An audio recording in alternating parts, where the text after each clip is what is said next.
different checks for our players to go.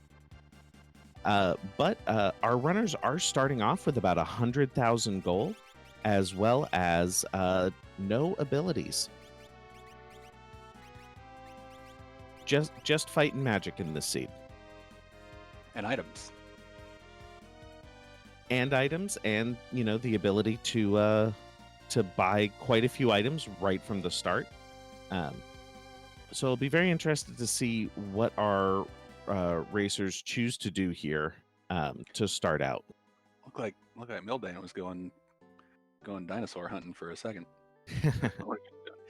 Checking out, calling in for that free Setzer check here. Let's see what they grab. The Seraphim Esper.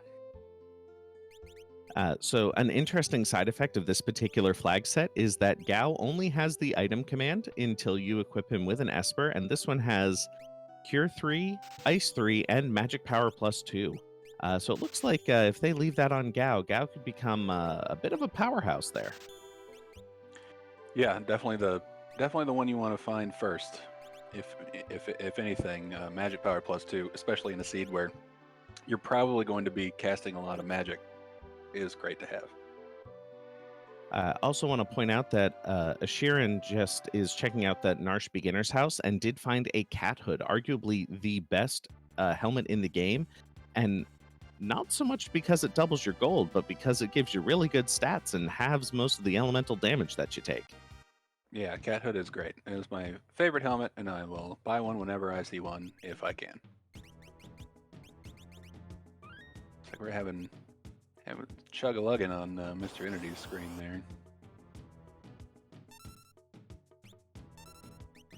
there. But he's currently doing the Narsh checks right now as well. So Ashirin just located some experience eggs in Narsh. Didn't opt to buy them yet. Gonna do some more shopping first, but experience eggs are in a seed where you have party highest level scaling. A risky take, unless of course you can get eggs on all 4 characters or every character in your party.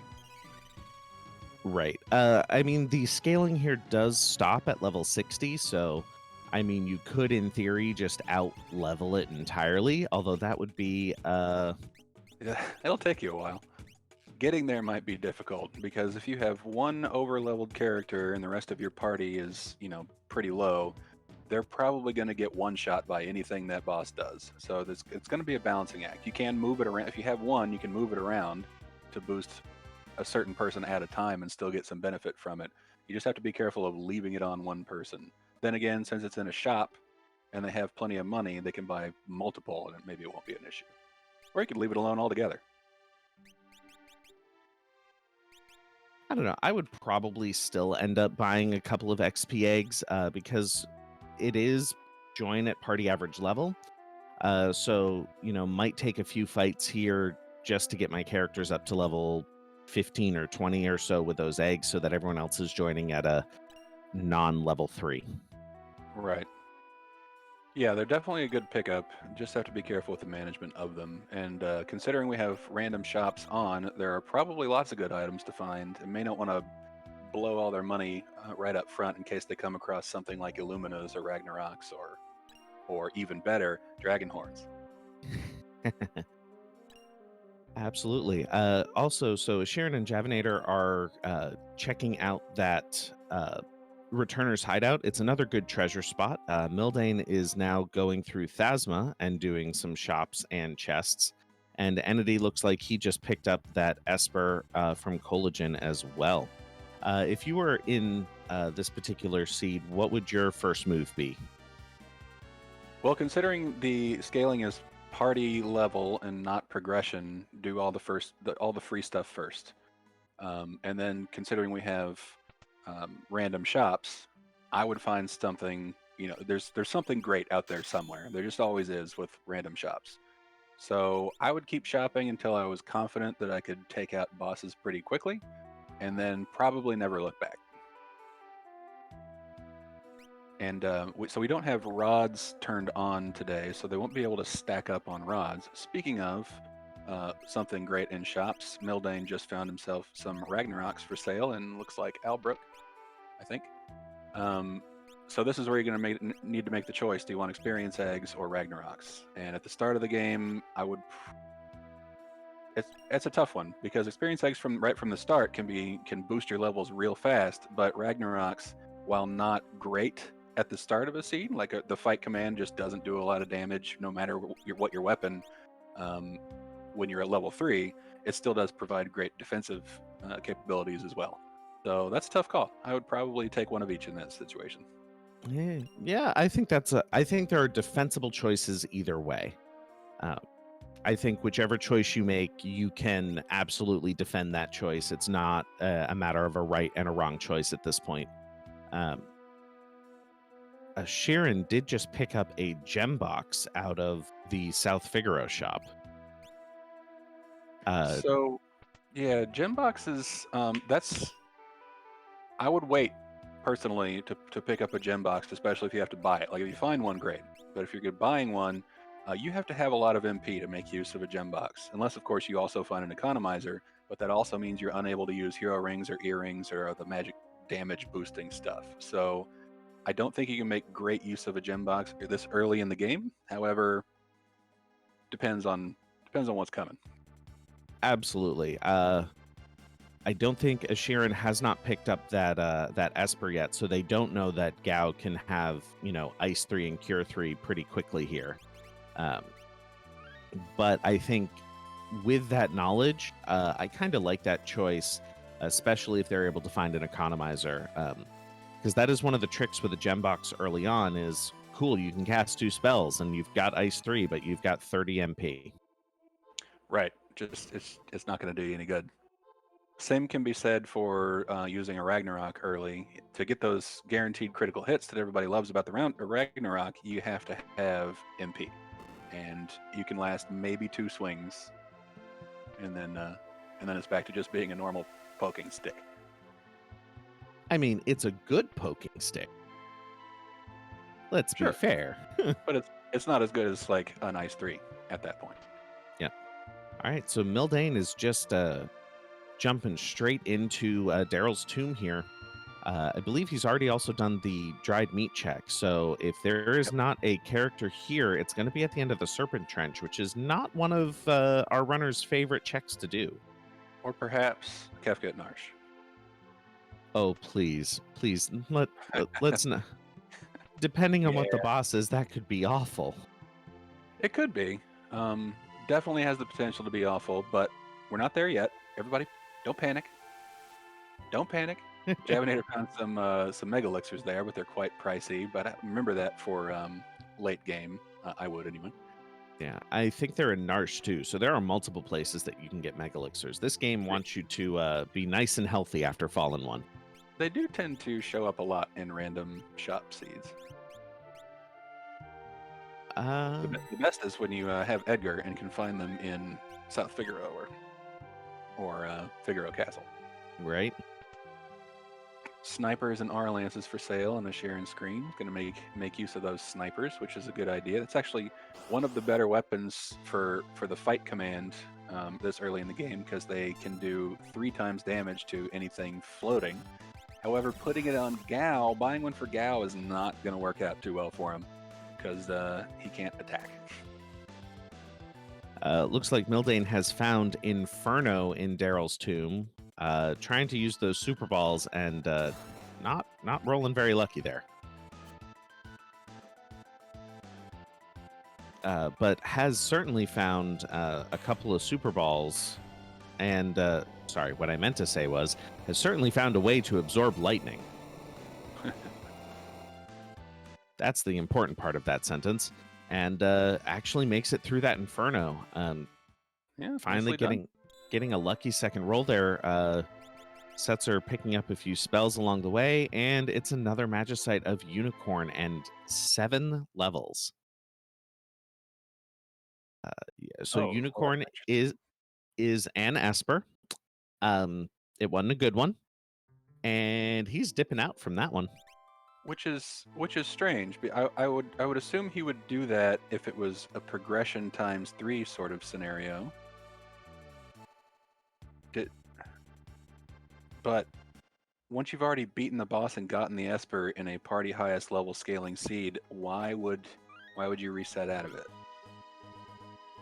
Honestly, because he got 7 levels on Setzer and nothing on Gao, and Gao's falling Oh, behind. oh, that's yeah. Well, that's true. But well, maybe he hasn't seen him yet, but there are experience eggs available, and it'd be fairly easy to catch up this early in the game anyway. Absolutely. Yeah, might pay off for him. We'll see. Yep. As mentioned, if one character is over leveled and you run into some difficult boss, it can be real bad real quick. So, might be a smart move. Yep. And he also knows it's not a character. He's headed back to Narsh. I wonder if he's going to go peek at the Kefket Narsh check here. Yeah, that's probably the play.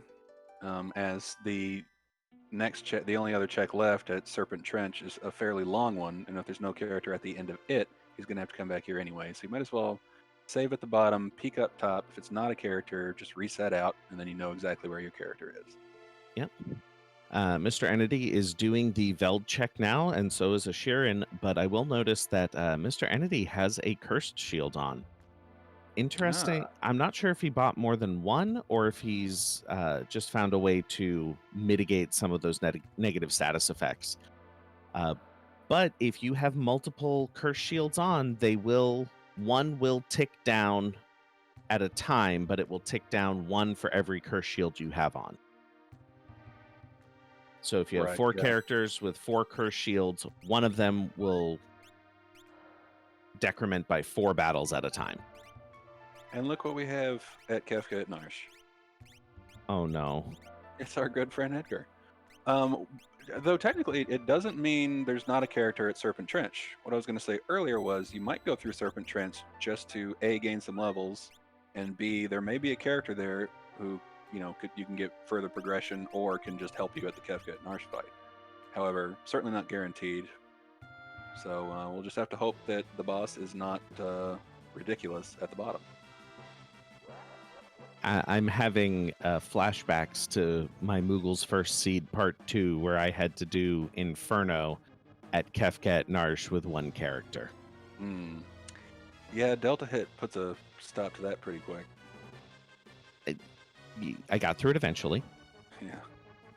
Looks like And Sharon found the Ragnaroks for sale, doing a little bit of selling, try to pick some up, it looks like. yeah, those are almost always worth buying. The only item that's really better is the Illumina, and you can. Which I see in his inventory. So I found one was somewhere. just about to say that. I'm like, where did you find that? And we missed it. Maybe our tracker can tell us? But looks like Setzer cannot equip that Illumina. He's going to have to stick with the Ragnarok, which is a little sad. Well, no problem for Mildane at Kevkit Narsh. It was just a lone octopus who took out with one Super Ball. Or at least I only saw one Super Ball. So, good to go. Super Ball's a good pickup. They can do a lot of damage for you at the start of a seed. They're not level based or anything. They do have their own independent damage calculations. And so at the beginning of a seed, it'll do the same exact amount of damage as it would at the end of a seed. However, at the beginning of a seed, enemies have a lot less HP. So they work out really, really well. They're just expensive. Right. And they're too random for my taste. I feel like I always roll really poorly on them and, end up getting screwed by that. Yeah, definitely. But when if you got nothing else, it's a good heave ho strat. Throw the ball and pray. Yeah. Oh, okay. All right. Well, Sharon just sold a Mega Elixir to pick himself up a Minerva. Not the worst play. You certainly don't need Mega Elixirs at the start of a game, and maybe he's thinking he'll pick one up later. But Mega Elixir is extremely helpful in the Kefka fight. Then again, with Ragnaroks and Minervas and Illuminas available, probably maybe not needed at all. So might be ooh, and he just picked up a Dragon Horn. Seed over. Ashirin wins. We can just pack it up now and go home. Javinator found that there are ribbons available in, I believe that's World of Ruin Zen. So if they buy a couple of ribbons and then buy a few. Oh, hey, there's the Illumina, also in World of Ruins End. So now the only issue is going to be finding enough gold to buy all this stuff. Luckily, they found a very early cat hood. Well, some people did. I'm not sure if Javinator or Habinator. I'm not sure. Maybe his name is Javier. I'm not sure. But if they didn't find it, gold is going to be, or GP rather, is going to be hard to come by. I guess I would probably head to Serpent Trench pronto if I had that cat hood. Yeah, that is reasonable. I actually do think that people are a little too down on fixed encounter spots, depending on the flag set. If you're not going to randomly encounter bosses in those spots, I think going there and getting a few levels early from them is an entirely reasonable play. It's reasonable.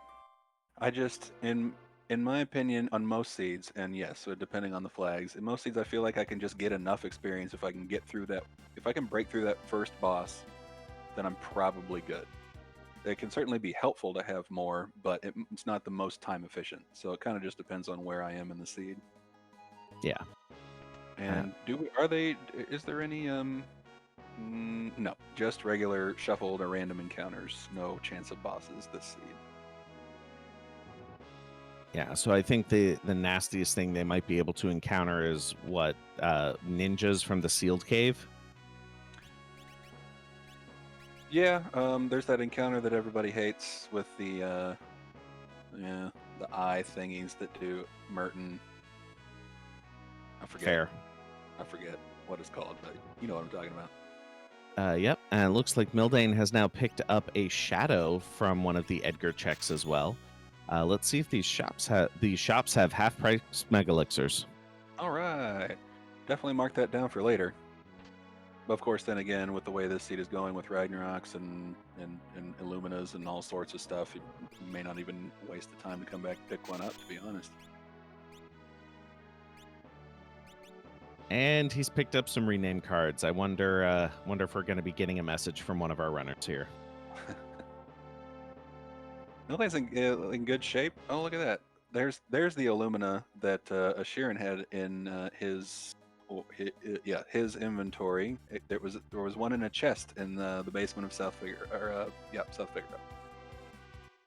So, just all sorts of. It's a wealth of good stuff. This seed. And making use of the merit award he also found in South Figueroa. Nice.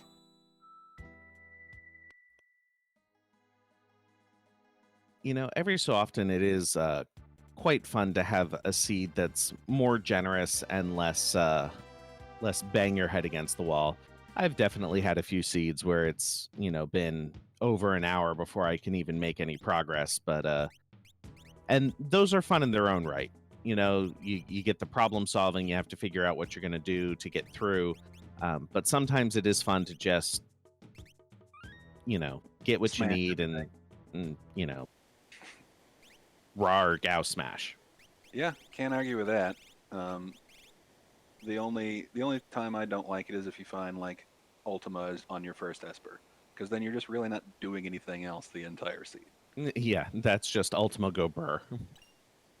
Luckily, in this seed, Ultima is off, so we can find Paladin shields in places, as we've seen Curse shields, but they won't teach Ultima.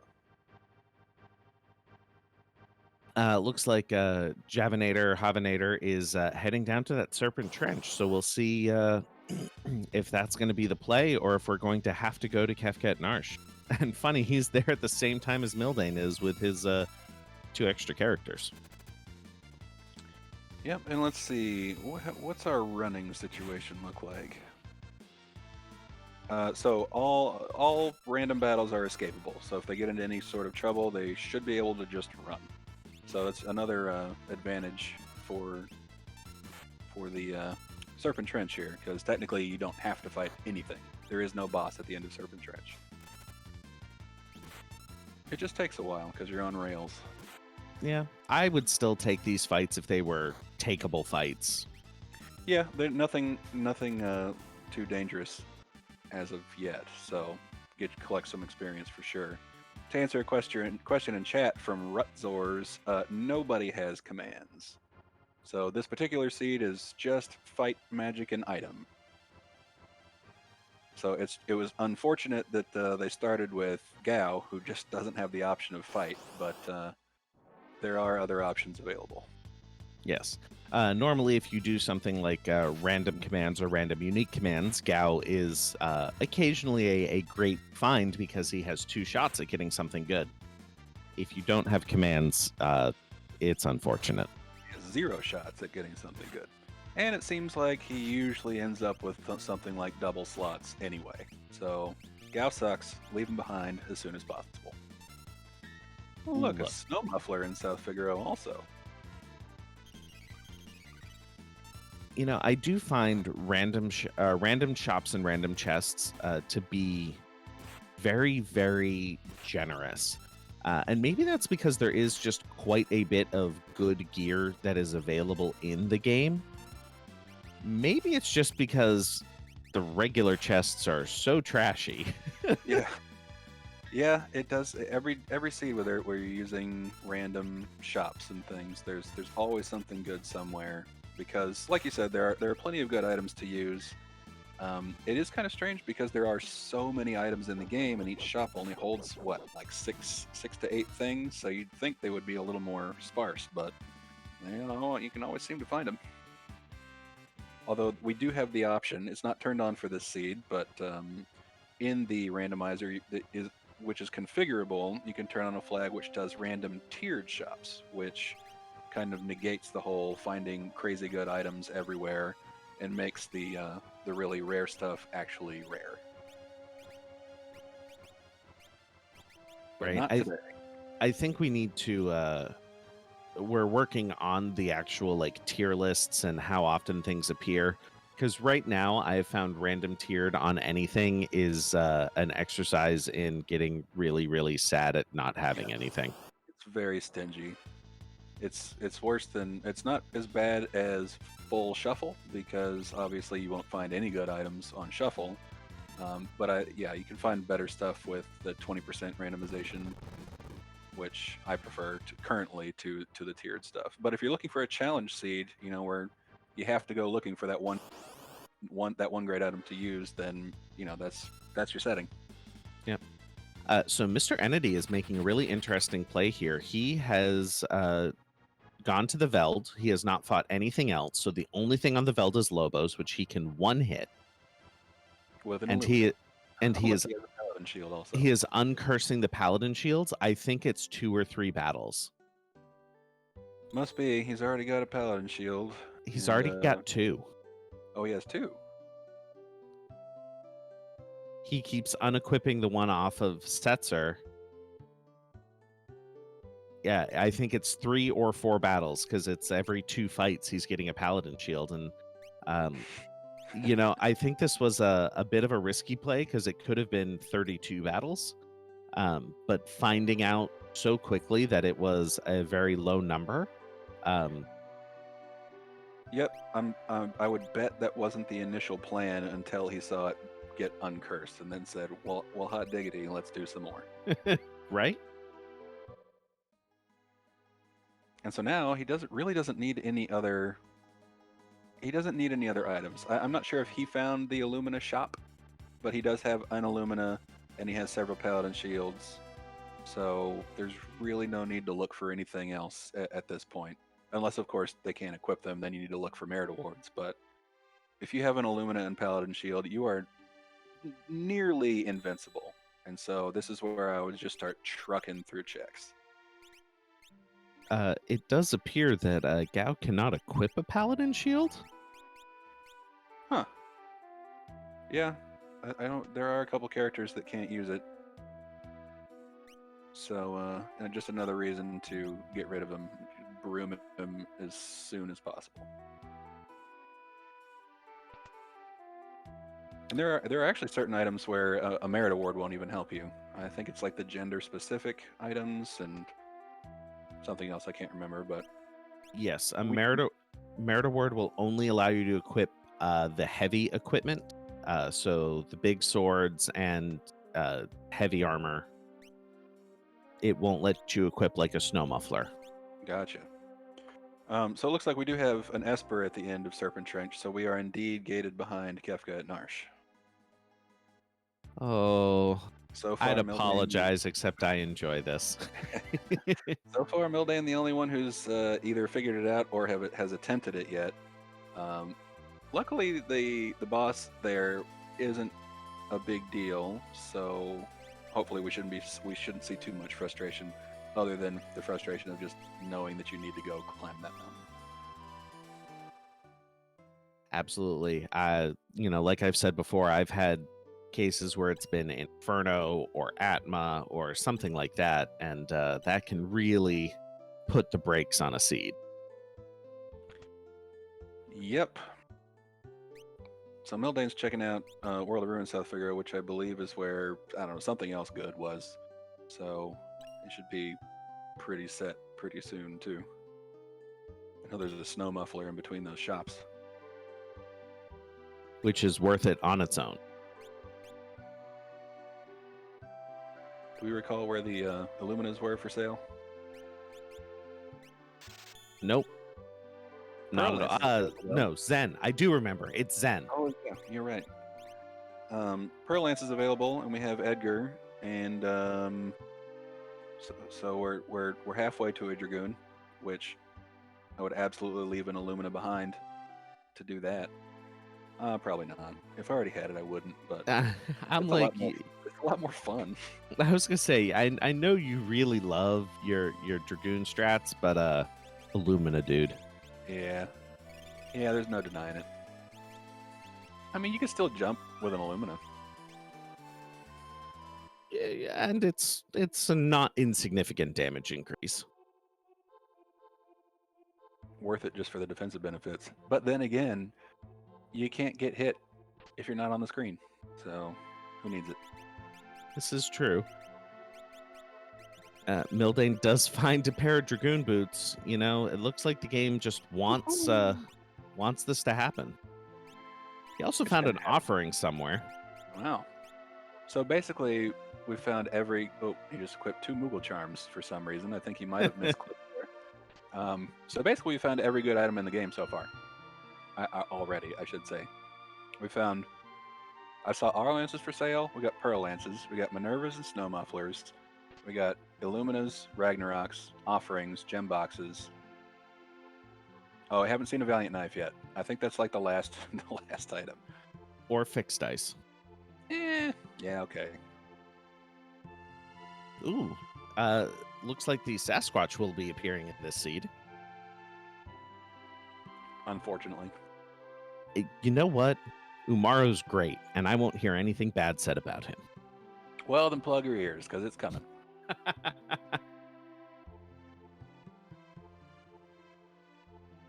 Let's see. So, while we have 3 of our runners sort of retreading places that other people have been, Mildane is, about to go into this Tentacles fight. I do want to make sure to once again shout out the rest of the Restream team. Ceiling Cat and Jophis could not do it without them. We just get to, sit here and sound pretty, or attempt to sound pretty. I do the best I can. But without their behind-the-scenes work, our jobs would be much more difficult. Also want to shout out our developer, Atmatech, who has told me that there is a fairly large update going to come in the near-term future. So I'm looking forward to that. Yeah, it should be exciting. It's been a while. I think he was holding off while the Kefka Grand Prix was going on. Now that that's over, I'm pretty pumped to see what he has in store for us. Absolutely, and we find a goddess in the tentacle spot. Truth be told, if I found out that instead of a bunch of tentacles in the engine room of my castle, it was a goddess, I might just leave her there. I was playing a seed earlier today, and Ultros was here. It seemed sort of fitting. Wrong color, but close enough. It's tentacles, tentacles. No, I'm with you. Uh-oh. Can't use that Pearl Lance against Goddess. Oh, and the proc too. Oh, that's Yeah, rough. yeah. You can use an Illumina technically, but you probably shouldn't. So hopefully he's got some other ways to do some damage here. That is the one downside of an Illumina, and I will say that I love Illumina as a weapon. It is both the best weapon and the best defensive item in the game. But that Pearl proc can often be a downside compared to Ragnarok's Flare procs. Yep. Although if you can find something that isn't weak to Pearl, it's significantly better because for some reason the Pearl proc from an Illumina can crit, while I don't believe the Flare does. I think it's the only instance of a spell critting in the game. Um, so that's just another thing to add to the list of Illumina's greatness. Yep. I noticed that Mildane's Ogre Nyx already broke. Oh, God, I hate that. That's a thing that they put in the game. Ashirin and Javanator are next to each other look at in this Kefka and Narsh fight. Nearly on the same frame. And I think Mr. Entity is going to be following behind fairly soon, unless there's another check that... He might still be doing some more shopping or something, but he has Paladin shields and Illuminas, so he really doesn't need to. Or unless he hasn't found... I know... Well, yeah, he's definitely found one Illumina, because he did the basement. I saw him pick it up. So, I guess maybe he's just looking for some supplements. I mean, All he right. could buy that very coveted their coin toss, change our slot command into... Oh, wait. Right. He sold a Paladin shield. Who needs it? I'm sorry, he what? Yep, sold a Paladin shield. I guess he figures since they only take like 2 fights to uncurse, if he needs more, he can just go back and get some more. But he really wanted that gold hairpin, which is not a bad play because, again, with so little MP and Ice 3 doesn't do you too much good if you can't cast it. In what world is selling a Paladin shield the right call? So you can get some money to get a gold hairpin. It's a play. I can't say it's definitively the wrong play. No, I'm just going to say that I understand each individual word that you're saying. They're all English. I understand, but when you put them together in that order, I'm confused. Well, the good news is both Ashirin and the Javanator, or Havanator, I'd like some clarification on that, both made it through and are henceforth unblocked. Absolutely. And if I were them, I would head straight to the World of Ruin and do all 3 Edgar checks in one swoop through the World of Ruin Figaro. And that's what I like doing as well. If they do that, they're going to be really not that far behind Mildane, even though they went to Kefka and Narsh much later. Yeah, what has Mildane been up to?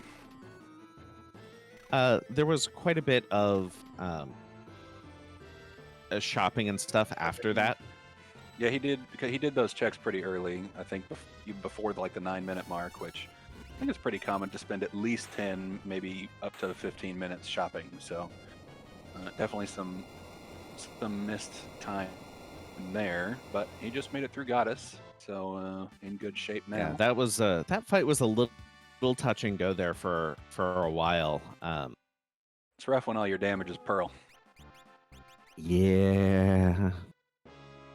There's a behemoth suit available in a chest in the castle as well, with those half-price mega elixirs.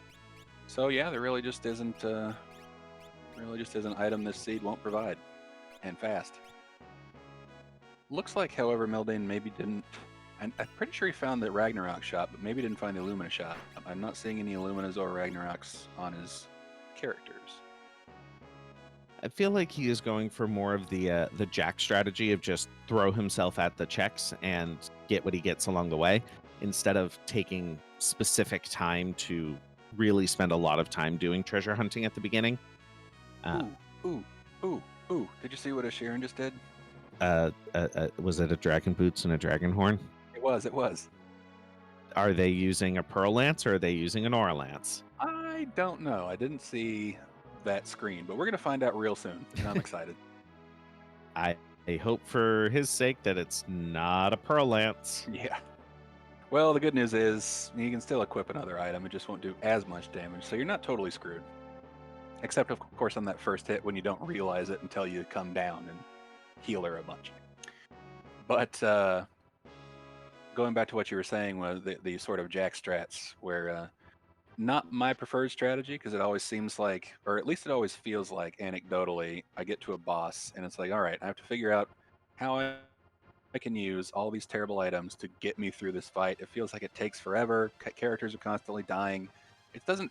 It may technically be faster, but it frustrates me. So I usually spend some time shopping and finding some. I want to know that I have a pretty good shot at this fight, rather than a slim chance. Absolutely. I tend to take that tack as well. But, Jack's times do show that there is something to be said for the strategy he takes. Oh sure, yeah. I think the way Jack gets away with it is because he has a lot of game knowledge, um, knowing what the enemy weaknesses are and how you can exploit them and what items you have that are good versus the ones that usually people throw away or overlook helps a lot. Yep. Uh, and I noticed Jabinator picked up an offering from the Gao. Was it the Gao? Yeah, the Gao's Manor check. So maybe that's where that offering came from. I will say one reason why I really enjoy randomizers more than traditional speed runs as a player is that a randomizer rewards Oh, don't that do it. game knowledge. Yeah. Sorry. Sorry, he just cast Bolt 2 and jumped to the Pearl Lance. So, Oh no. Oh, well, sad. Andy's swinging an Illumina. Oh no. Then again, actually, I don't know that he had a Pearl Lance. I think he's using a Ragnarok. So yeah, he's good. Okay, never mind. Is that Sorry, continue.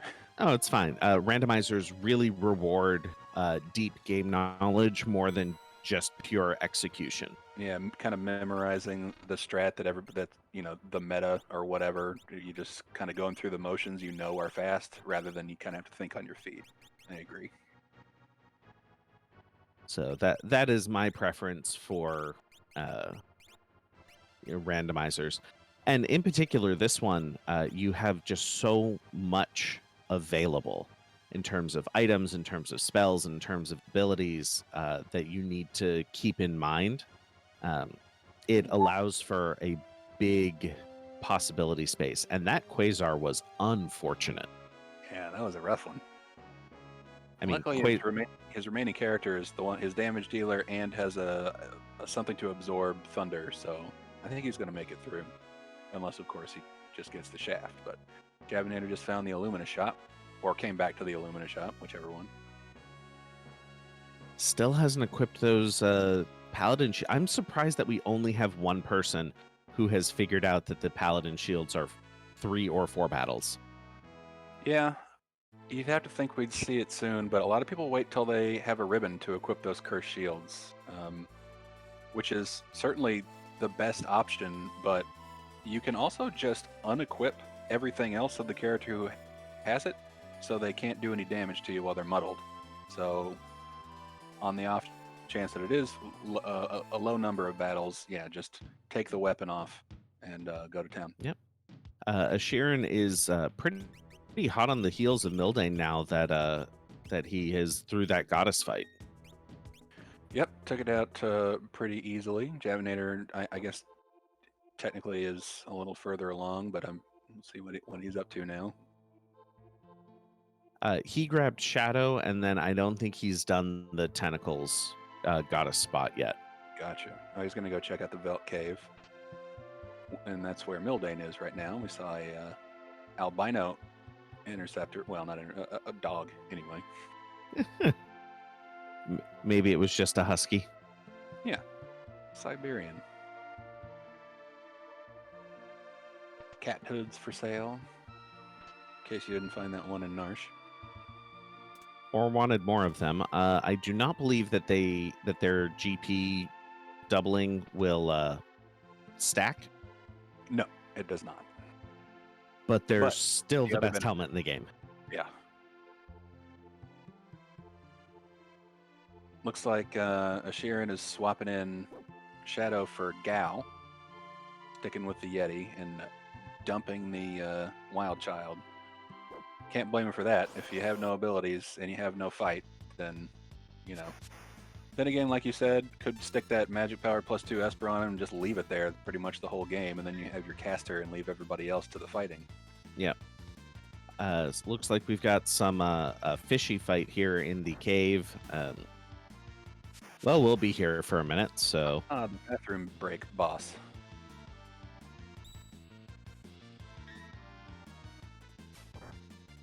Do we have any viewers out there today? Chat's looking a little sparse, looking a little pale. You guys awake? For anyone who is unfamiliar with this randomizer, you can find it linked in the chat. If you use the command !FF6WC, that will link you to our Discord and to the website. On that website, we do also have a wiki where we have quite a few resources, such as a beginner's guide, Moogle's First Seed, and various other guides that members of the community have made for new people who want to join us in this wonderful little journey that we have going on here. So if you haven't played, join us. Yeah, we often have asynchronous races and seeds of the week and all sorts of stuff going on. There's always something to do and always somebody to help you out if you need some help getting started or have questions. So it's a good little community. Come join us, check it out, and check out the new updates, which are allegedly coming soon. That's soon. TM, like Valve time. Right. Soon. At some point. Within the next couple of years at least. Absolutely, I can say that very safely. And in the grand scheme, it really is a relatively short amount of time.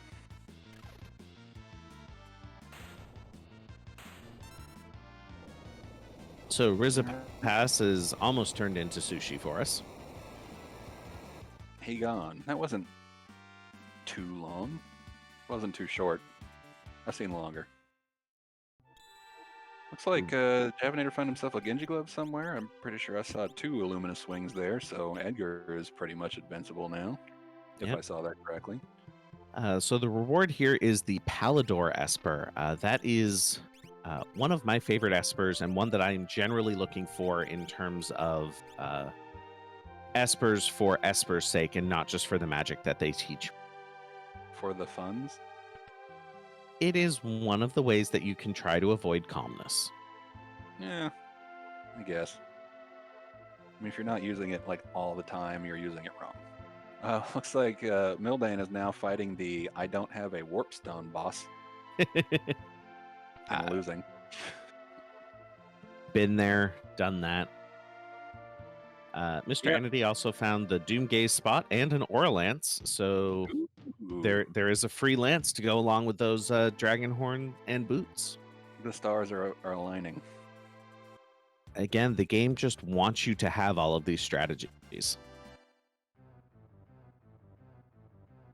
Yeah, one downside of going for those checks as soon as possible is you don't hit up those item shops and you don't find your warp stones, and then you spend valuable minutes walking backwards. I'm not even sure I've seen warp stones. I couldn't say for sure. Since I played a seed pretty much right before this, and I had warp stones, I may be conflating with that seed, so I won't comment. But they're out there somewhere. Mildane just found them. I figured he might go looking for them after that. Not that it takes a lot of time to walk out of that cave, but any more time than you have to it feels bad in a race. Yep. Javinator is choosing to go to the floating continent. Very interesting choice here. I don't think he went down to the tentacle spot. He does not have a Sasquatch, so... Well, I mean, that's just the sensible choice. But, yeah, as mentioned, you can run from anything, anything that's not a boss in this seed, so you can eliminate that portion of this encounter. It still does take a very long time, and I still don't like it, even if you're able to run, just because you have to sit there and wait several times, and there's several bosses. And the running around the floating continent itself is just annoying. However, it's 3 checks in one with 2 chances for a character, so it's actually a pretty good play early, as long as you can survive. Which, with the items that they have in this seed, they almost definitely can. I am not sure that there is a boss that's necessarily going to cause our runners much of a problem at this point. Do they have any? Do they have any solution for Magimaster at this point, or even perhaps Tritok? I don't know if they have any fire yet or non-elemental damage. Illuminas. And also, Illuminas won't do it for either of those.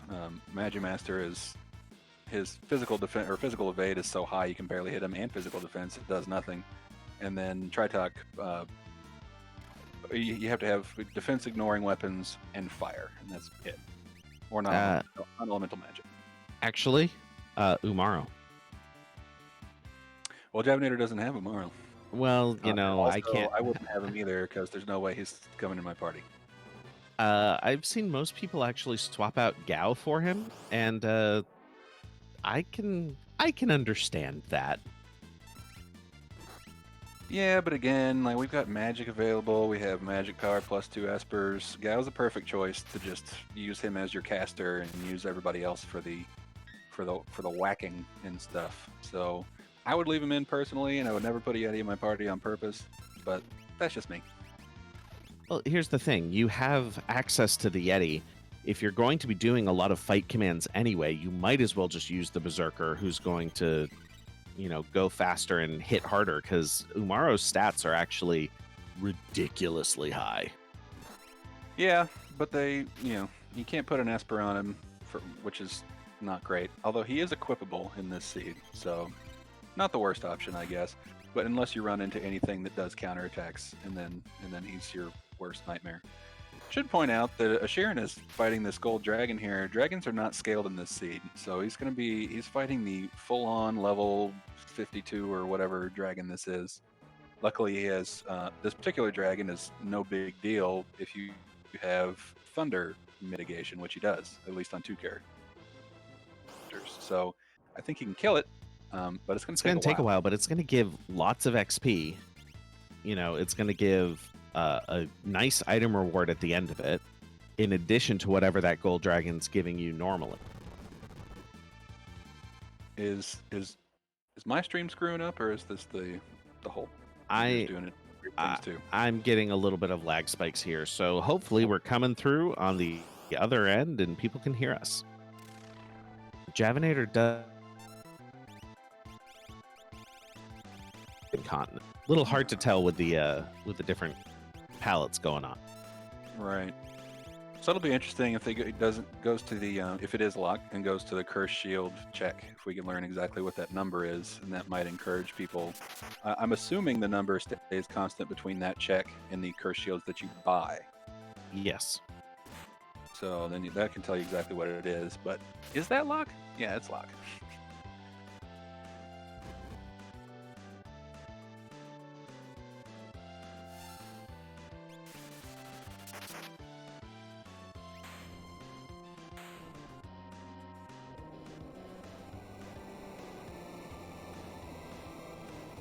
Let's see. Locke will also open up the Phoenix Cave and the South Figaro Castle. Other C word. Cave. There we go. Oh.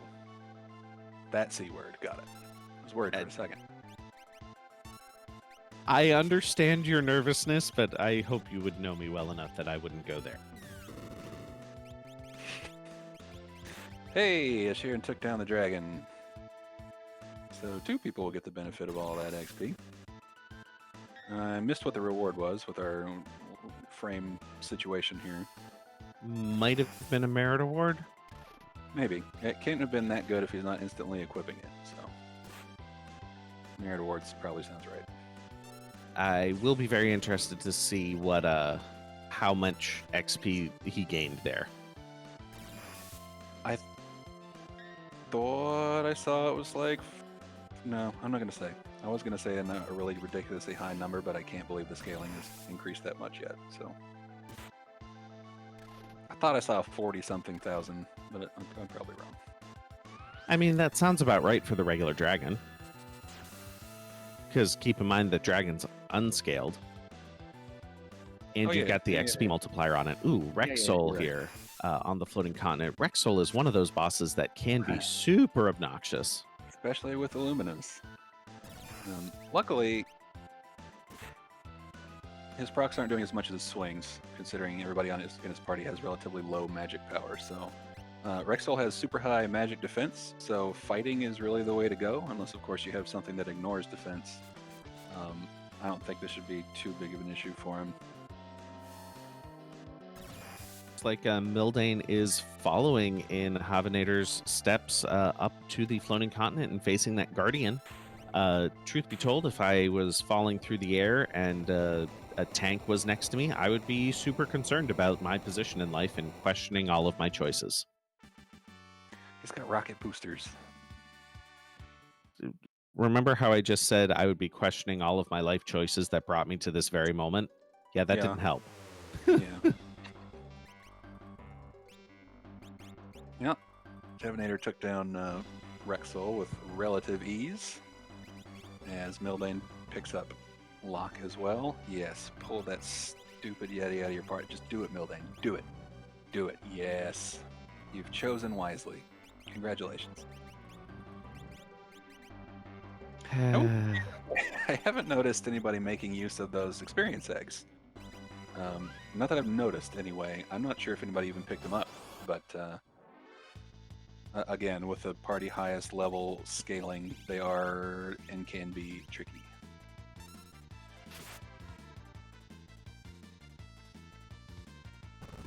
Mr. Anity is uncursing more shields.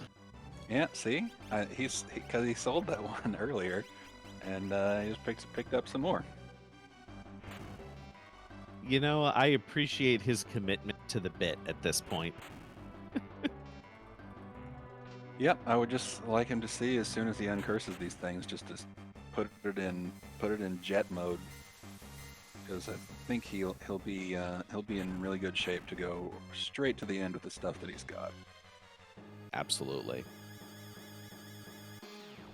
You know, So, oh, sorry, go ahead.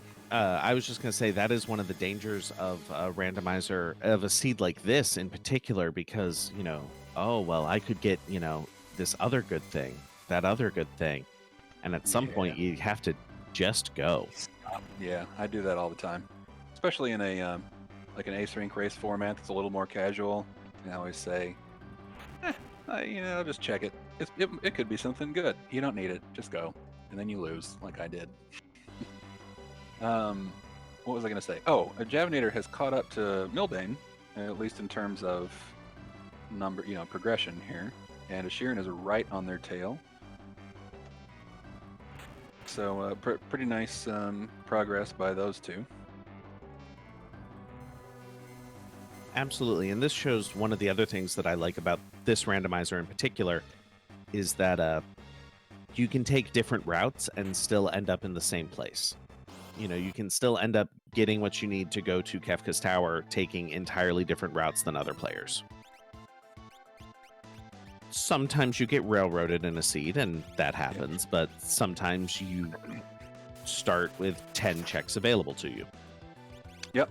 And unfortunately, sometimes also you can go a completely different way and get screwed. It kind of just depends on where the characters you need that unlock everything is. You can get lucky and find them right off the bat. Sometimes it's the last check you find. And sometimes, you can't. There's actually been talk recently about maybe lowering the required number of characters just to lower the gating requirements. So you just makes it easier to find a lot of espers when you're not looking for specifically a character, since there are so few of them. Right. That's one of the many things we're testing out on the Discord with our one of our trackers, Franklin, doing a lot of testing and analysis. So we're working on some new presets, and if you're interested in giving your input or checking out the progress, check out the Discord, Yep. which is in the Uh, chat. this is also one of the first times we have encountered the fact that we are not on shuffled bosses, we are on random bosses. You know, I was thinking I saw those piranhas somewhere else before, but then I thought, it must have been the floating continent.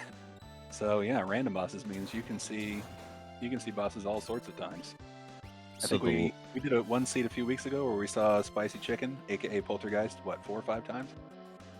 I was thinking of the seed of the week that I made a little while ago that I think had Rexel 4 or 5 times. Yeah, I remember that one. I apologize for nothing.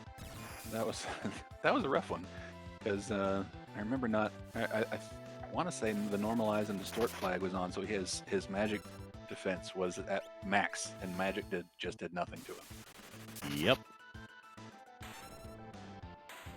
That is an accurate description of the havoc that I wrought upon the community. And let's see, we're picking up a Bismarck Esper at the end of Floating Continent there. Haven't seen what's on it yet, but down goes Rexel for Mildane. Sharon doing that check that I can't stop doing. I just always check it, and it's only 10% of the time was it ever worth going up those stairs for. I don't think I have ever checked that chest, even playing vanilla. Yeah, I can't. I think I saw it on the there's a treasure map, so to speak, like treasure locations map on the Discord, and I just saw it there one day and said, "Ooh, I didn't know about that one," and now I check it all the time, and it's usually garbage, and I shouldn't, but I can't stop. Can't stop, won't stop. Hey, it looked like Javinator has 2 GP. There's something you don't see every day. Being efficient with his GP. I'm actually impressed, especially with there are cat hoods in this seed. How Yeah. did you manage that? Because he's running, he's using smoke bombs and stuff, so he's not collecting any gold, only spending it. Oh, fair. Oh, I do that all the time. Accidentally take a nap in the weapon shop's bed. Whoops. I want you to imagine you're this guy here. You're sitting in your house. You're alone. There's no one else in town. Outside is all monsters. These random people pick the lock to your house and take a nap in your bed in front of you. Well, to be fair, he is very quick to offer up a powerful magic stone or a powerful item just for you walking downstairs. So he seems like the generous type. He probably welcomes you to take a nap. He probably likes to watch. Creep. And we have found out that it is 4 battles on those cursed shields. Javinator is emptying everyone out and equipping those cursed shields, except I believe on his double Illumina character. Yay! So here's an interesting question. If Gao cannot equip the Paladin shield normally in this seed, and he uncurses the shield that he's wearing, he is then equipped with the Paladin shield. Yep, just don't take it off. I was going to say, if you're careful and don't use Optimize, you can actually get the Paladin shield on Gao. The thing to be careful with is he completely emptied all his other characters, which means all his defense also. So you don't make progress on that shield if you're dead at the end of the battle. So he's gonna have to. Not that he's in super immediate danger of that right now, but a level 4 flare could potentially do it. Who knows? No, but he did leave the offering on lock, which is kind of funny. Oh yeah, so he's punching himself several times. That is funny. I bet he takes it off after this fight. We have Sharon and Mildane fighting the same boss in different locations. Oh, fun. That is one of my personal enjoyments of random bosses. with shuffle bosses, once you see that goddess, you're like, oh, okay, I'll never see her again. Random bosses, she's still around.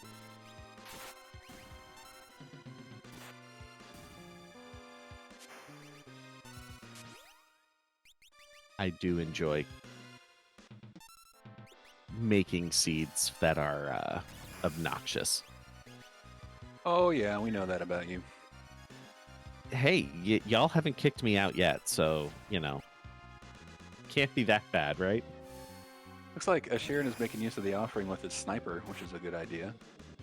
Ooh, yeah. Uh, does that not prevent the 3 times proc? Nope, it'll work. You can double them up and have 8 procs if you're really lucky. Unfortunately, it's just not. It's not.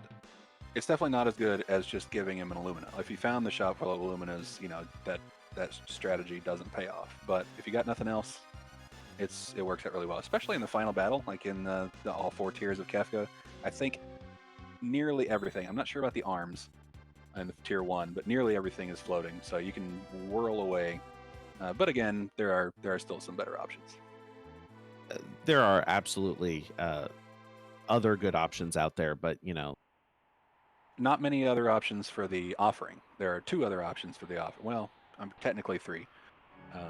Fixed ice, Valiant Knife is by far the best one, and then I think you can use a scimitar with it, and you'll still be able to instant death stuff. I believe the answer to that question is yes. Yeah, I think most things will not proc while using the offering, but for some reason the scimitar does. And Ashirin is fighting that I don't have any warp stones boss in this very same place that Milbane was. Yep. Uh, you know, that whole what works with offering and what doesn't is one of the peculiarities of this game that is both enjoyable and maddeningly frustrating. Some things work with certain combinations and some things don't. And I have yet to find a reliable rhyme or reason for why. Yeah, because they had 2 different people code it and they never talked to each other. Cat, I believe he took Kieran.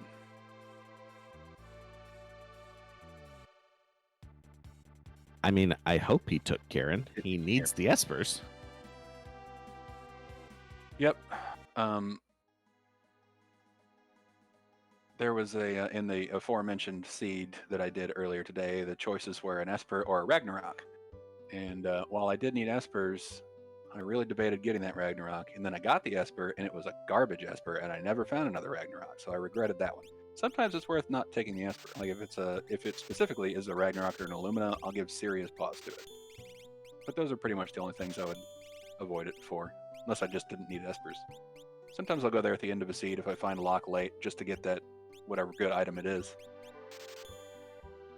Sometimes I'll give pause for a Minerva or an elemental shield as well.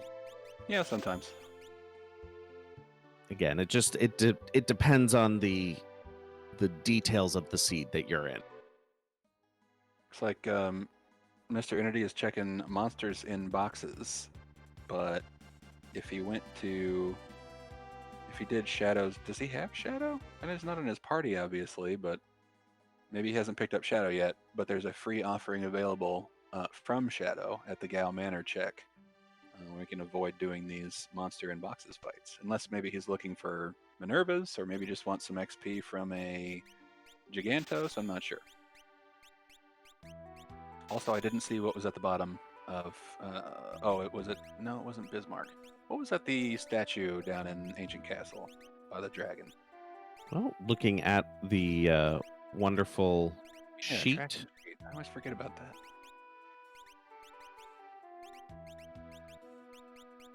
Nope. No, it's not there.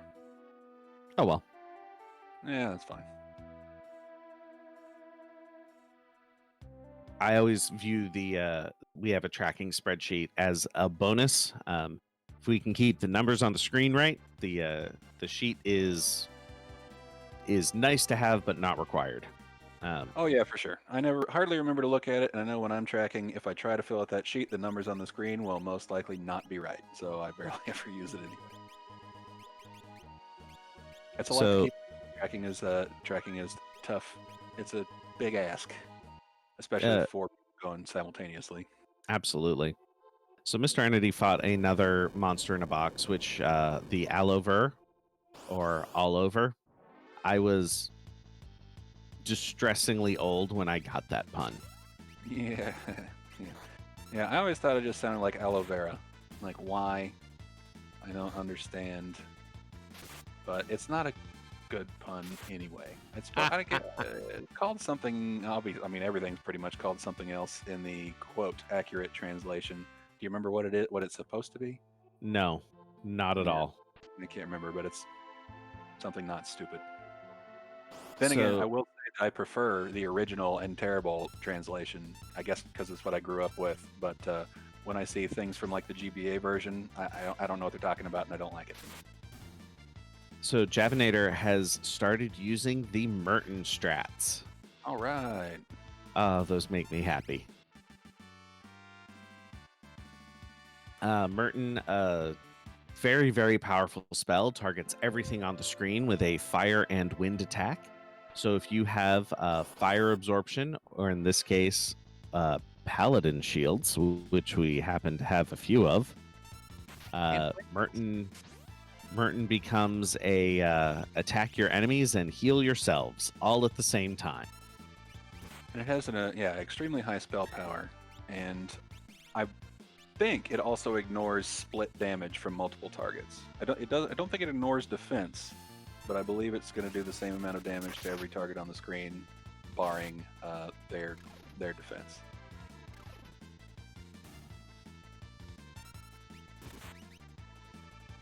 It does ignore enemies' defense, Oh, it does. and I am trying to look up the spell power, and the website I clicked doesn't have it. It's like 614 or something. It's pretty good. 138. Yeah, that's pretty much what I said. Same thing. I think. Okay. Mildane is uncursing shields. I was wondering if he maybe just forgot to equip a Moogle charm, but I think we've got. I think we've got paladin shields now. Now he just has to find characters that can use them. And that's where that merit award make it. Will a merit award affect the paladin shield? You know, truth be told, I'm not 100% sure, but I don't see why it wouldn't. I would consider a paladin shield a heavy item. I would think so.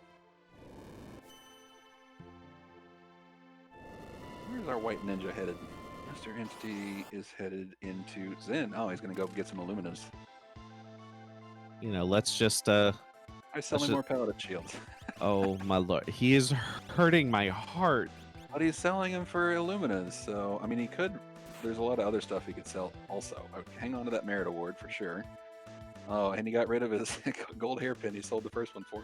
Ah!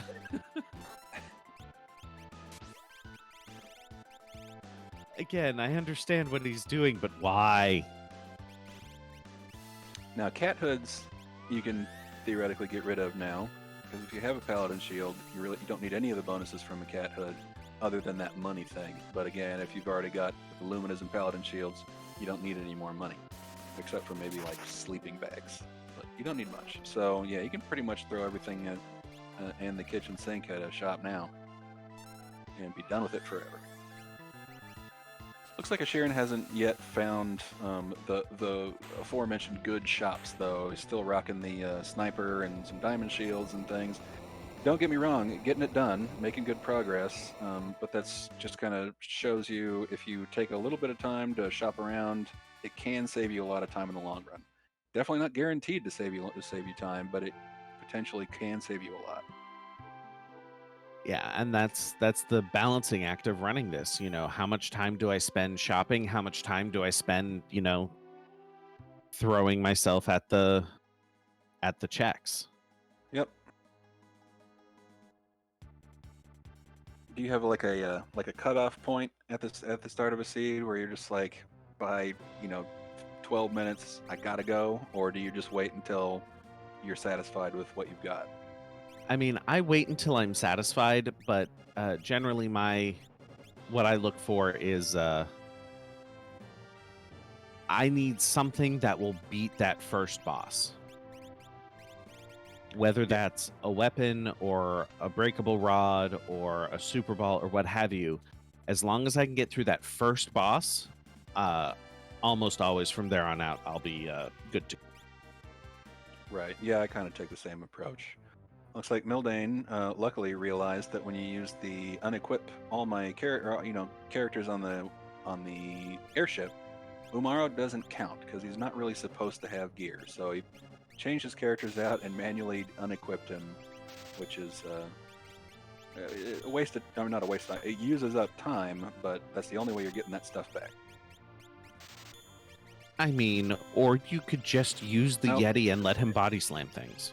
he is good at driving the airship, or at least sitting on it. In fact, as a matter of fact, he's the best at it. No one greater. Best airship pilot ever. You So just make let him me sad. just let him drive the airship. Why do you want to pull him off of the airship? It's his favorite place to be. Why do you hate the Yeti? No, I love the Yeti Then why are you pulling him off the airship where he clearly loves to be? because he likes to body slam things. No, he likes to body shame the air slip. Body, body shame the air slip. Something like that. I don't know what just happened there, but it was very amusing. So, thank you for giving me a good laugh. Hey, look, Merton. So interesting thing with all of the good equipment we've gotten, Merton is a great spell and very powerful, but you know, swinging twice with Illuminas might just be better. Yeah, because a single spell will cap. Well, it maxes out at 9,999 damage, which is great. You love to hit the damage cap. But with Illuminas, you can go well over 10,000 damage. So it's not a bad call because there are those things that can absorb Holy or Pearl, and there are some things you just can't hit. Some things, like the aforementioned Magimaster, which can't be, I mean, it technically can be hit by weapons, but it's very difficult to hit. So having a backup magic strat is certainly not a bad thing. But yeah, as far as pure speed, if you're running into the correct boss, swinging Illumina is definitely faster. Yep. Looks like Strago was hanging out in the old South Figaro cave. Javinator is now 1 Esper off. Mildane is only 2 Espers off from jumping into Kefka's tower. Javinator has really made up quite a bit of time on Mildane. And I think that comes from, Mildane doing that check early, but then having to do some shopping afterwards. Mm-hmm. Yeah, and unfortunately, the reward from Doomgaze was an item, not an Esper. So he's still got some searching to do.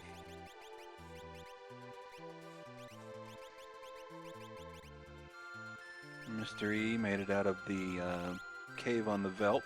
See what his next move is as Asherin clears. Which part of Floating Continent does he have? Some part of it. Second part of it. One The more part of it. Yeah. Atma weapon.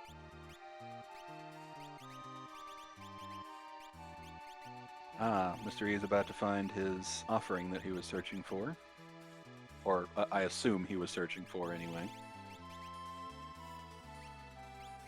Maybe he was just doing. Maybe he forgot that chest was a monster in box. I don't know. But that's the only real good reason to search for monsters in boxes. So interestingly, our players are getting ready to go into Kefka's tower, but so far I don't think we've seen a Golem or a Fenrir Esper, which are the premier calmness protections.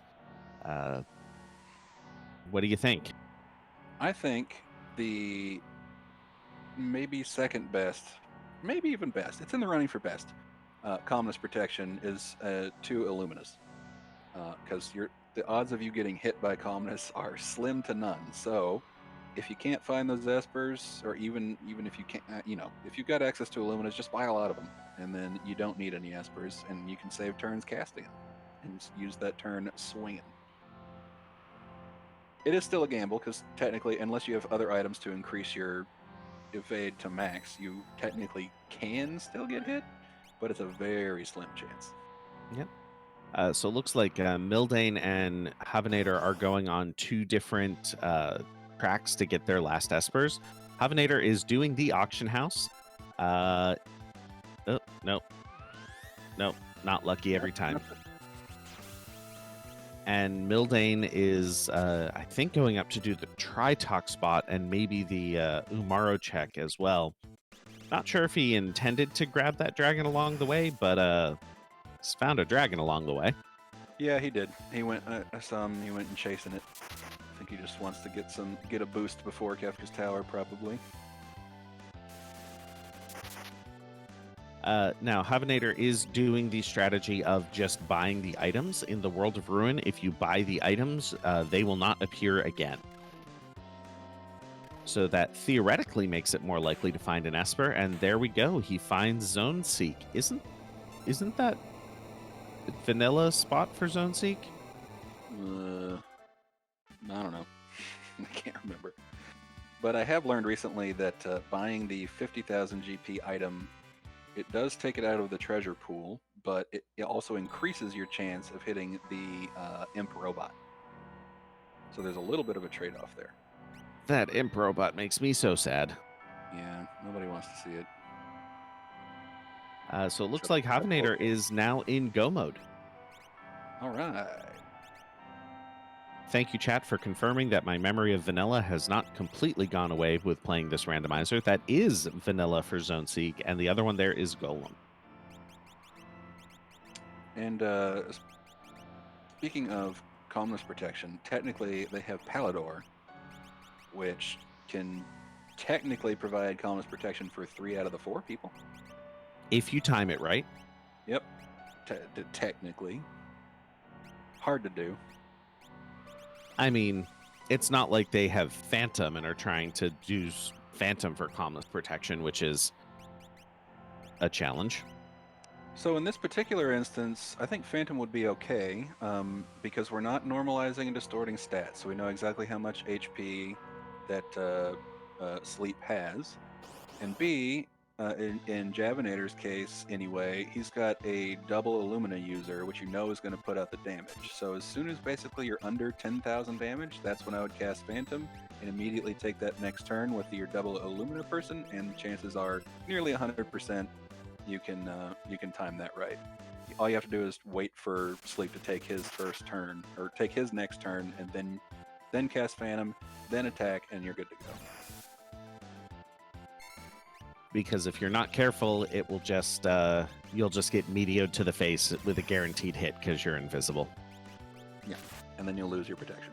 I was gonna say, not saying that I've done this and lost at Kefka's Tower because of Phantom before, but maybe. Yeah, you have to have very consistent damage, and you have to first you have to count it, and then you have to know how much you're going to do, and then you have to get your turn sequencing down right. So it's certainly not easy to do, but it is doable. It's not completely random.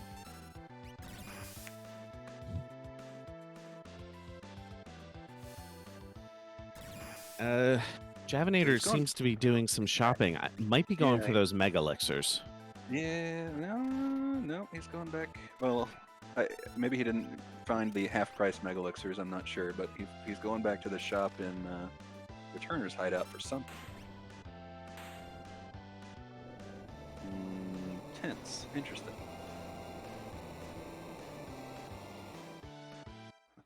I mean, if you don't have sleeping bags, tents are the second best thing.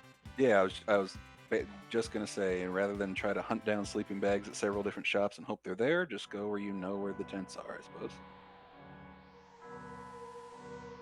So Sheeran just finished up Floating Continent, and Mildane just finished up Tritalk, and it looks like he's 1 Esper away now.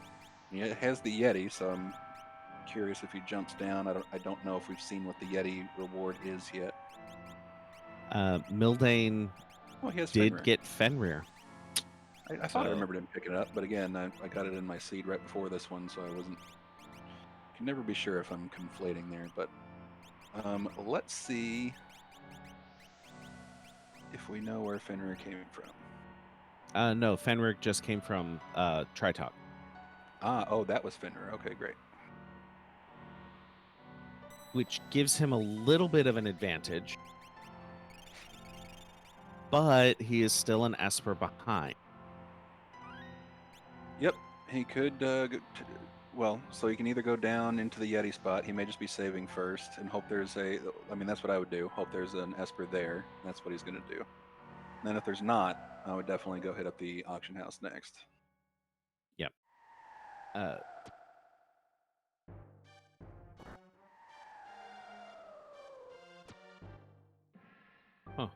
I totally had a point that I was about to make about something that Mildane was doing, and it's gone now. Sounded important. Right? I was so confident until it was not there. Was it maybe something about you can peek this in World of Balance Narsh and know exactly, well, know if it's a character or not before you come here? That was actually 100% it. Good job. All right. Luckily, it is a Magicite, an Esper.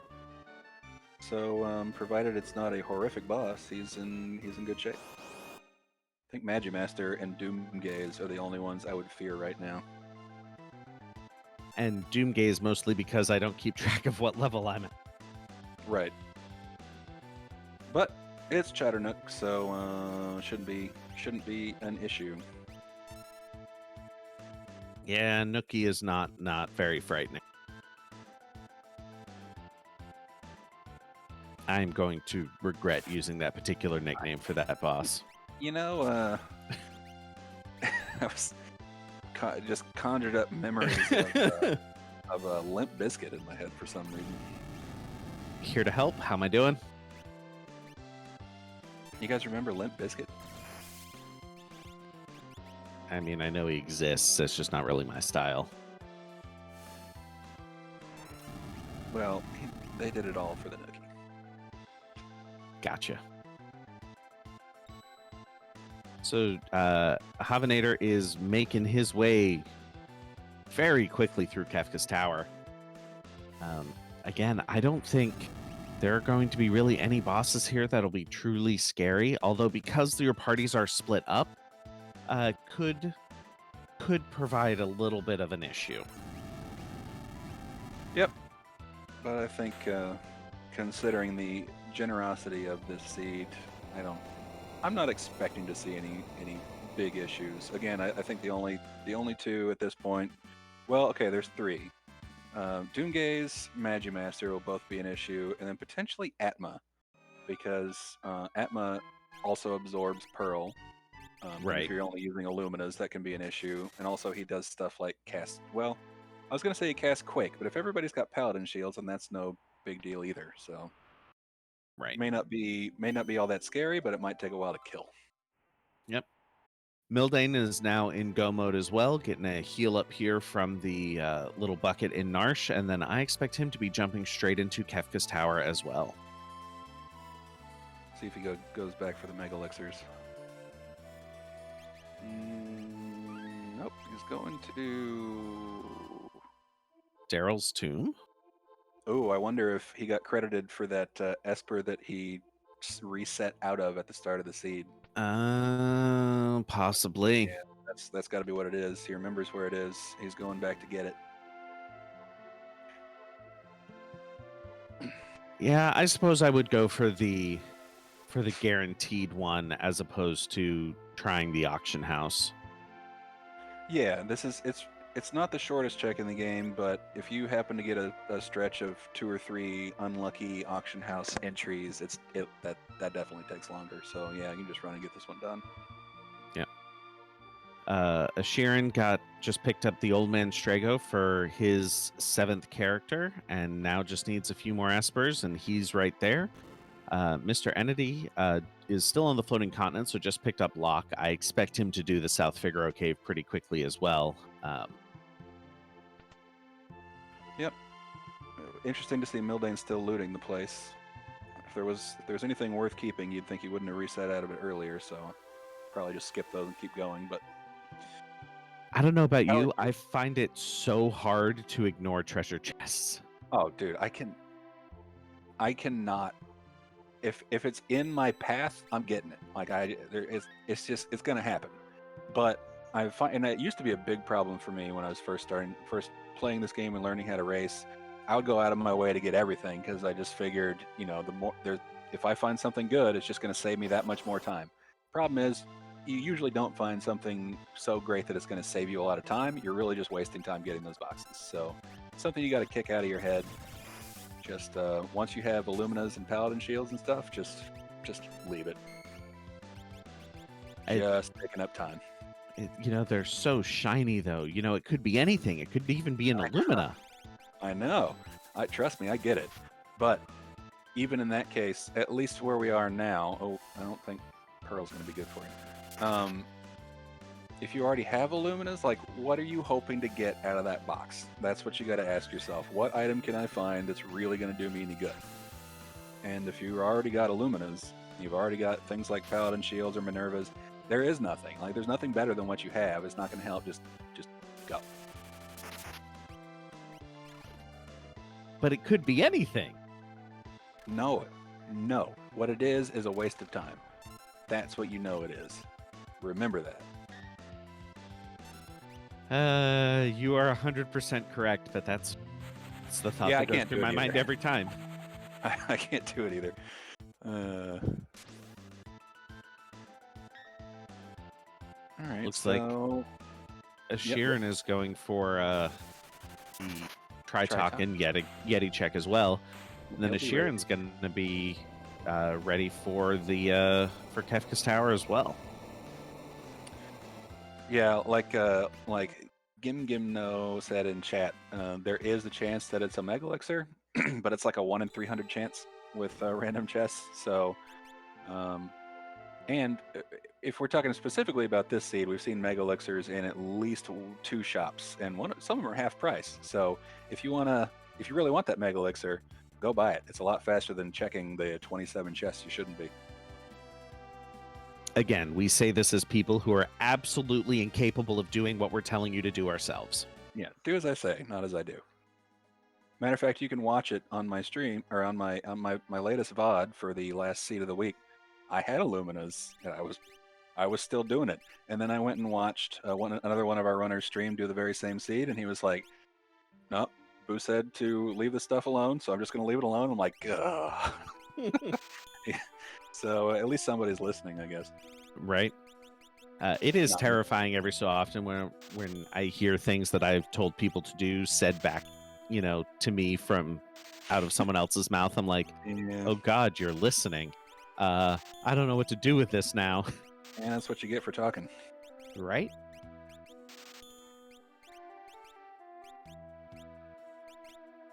So Entity is also very quickly coming up on Go mode as well. I think Entity will certainly have the safest Kefka fight. Just given the sheer number of Paladin shields he's made. Yeah, and that's Entity's usual style. He likes to be not extremely so, but likes to be over-geared and over-leveled to ensure. I guess the thinking is a wipe costs you a lot more time than it will be to collect to uncurse a couple extra shields. But I think at some point you have to have confidence in your ability to not wipe. And that sounds weird. And then just go for it. Okay, so the danger of having us both on comms is that we will 100% make off color. Yeah, hey, funny related anecdote. My wife and I both got each other Christmas gifts this past Christmas, and we each unknowingly got each other a bidet. Never said a word about it. Not once. And we both thought, yeah, this might be funny for the other person. I thought that was really weird. That strikes me that you married the correct person. Yeah, that's what I thought too. All right, so Mildane headed in. And we have another Air Force inside. I think we've seen Air Force I know at least once, maybe twice. You know, that's fine. My favorite part about Air Force is that the damage for the body is hidden behind the other sprite. It is a little weird. I tend to prefer shuffle bosses myself. I like to see one once and then know it's gone and then move on to something else. Um, Not just because it's annoying that you can fight a crappy boss multiple times, but for this, just for strategic planning, you can say, all right, I've run into Doomgaze, now I never need to check my level again. But with random bosses, it's now I'm checking it before every boss in Kefka's Tower, basically. It is one of those things where shuffled bosses does bring this more in line with most other randomizers of this style, like Free Enterprise. Um, but I do think random bosses is one of those things that is a fun thing that can set us apart sometime. Oh, for sure. Yeah, I don't hate it. It's just I think I prefer shuffle just to know that I've got a good variety of bosses. That's all. You mean you don't want to fight, the 4 versions of Ultros 16 times a piece? Yeah, not usually. Well, if you can somehow make a themed race out of it, I guess. Sort of like our Halloween seeds that we did Yeah. back in October. All of these espers seem to be very generous with the magic power +2 as well.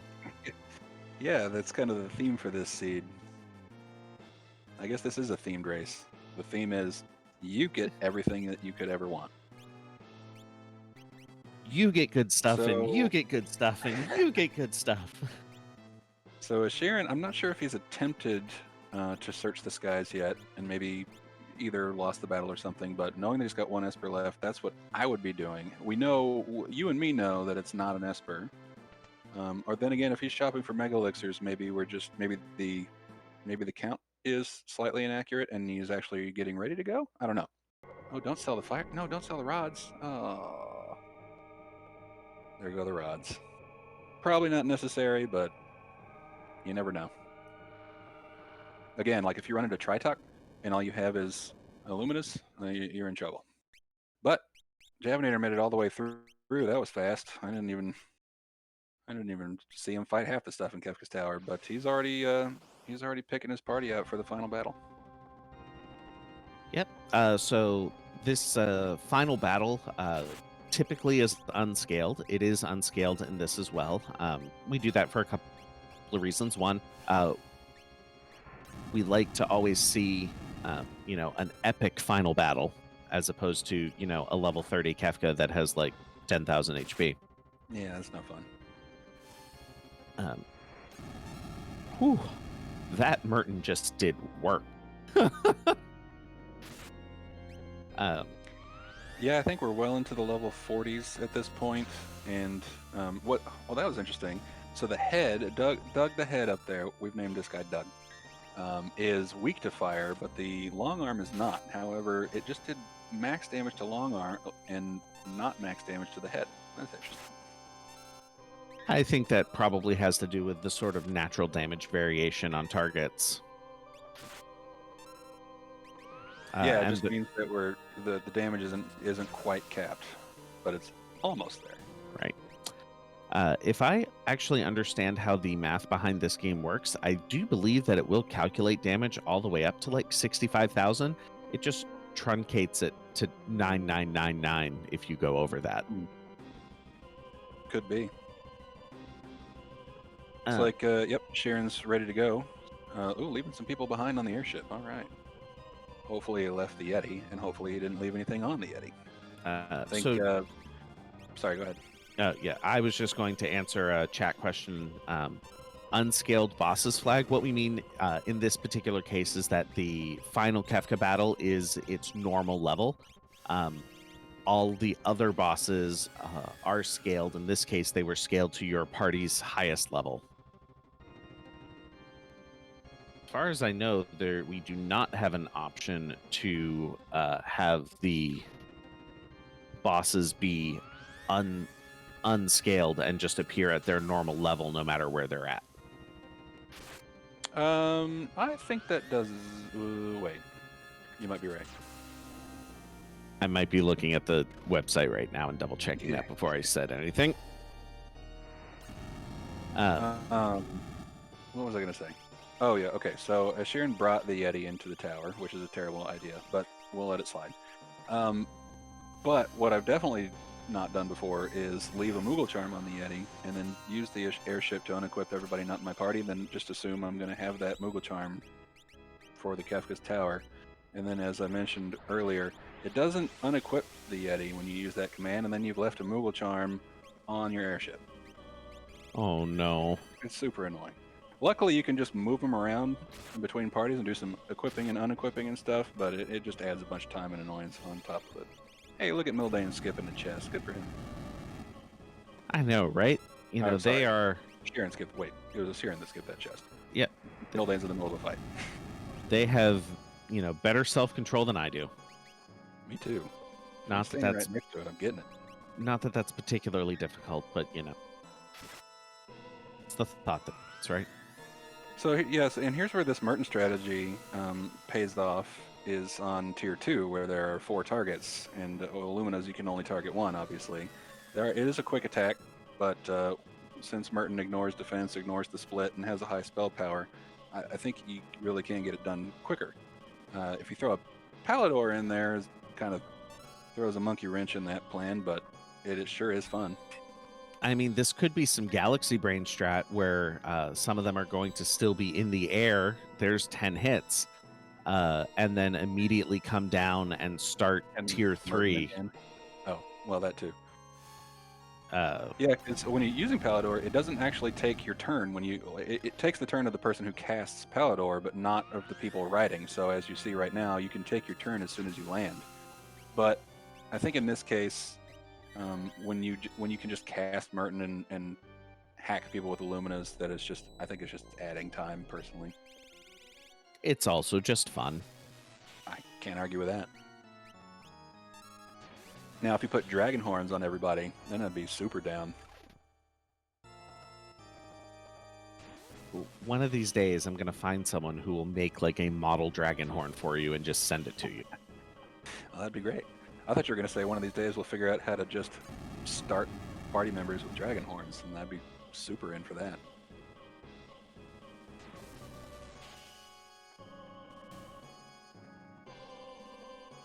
That I'm sure that is a possibility and an option. Atma, if you're out there, if you're listening, make it happen. Had these start with dragon horn flag. Havanator is now on to tier 3. This is one of those things that the entire game, the entire seed, if I'm running, I am looking for ways to deal with this particular boss battle. I know I need non-elemental damage, and I know I want calmness mitigation.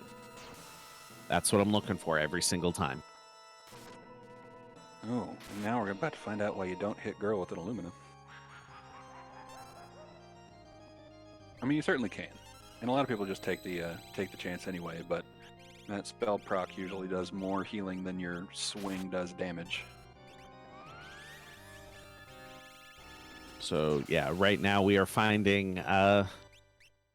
there's a little stop procking. Edgar, stop. Yeah, it looks like he doesn't have any or much non-elemental damage. We have no non-elemental spells. He's gonna vanish berserk. That's a good idea. Suppose that Provided the weapon. that is one way to get Gao to attack, even without the fight command. Yeah, hopefully he's got something good equipped that's not elemental. So we can see that it's not great. We can see Locke's counter, his condemned counter counting down. This is where I would start utilizing those ATB weight strats, where you can, for every time that you're attacking or the enemy's attacking, put yourself in another menu, and it'll stop that timer. You could, of course, just wait for them to die and then revive them. But unless you have life too, that can get real hairy once the meteos come out.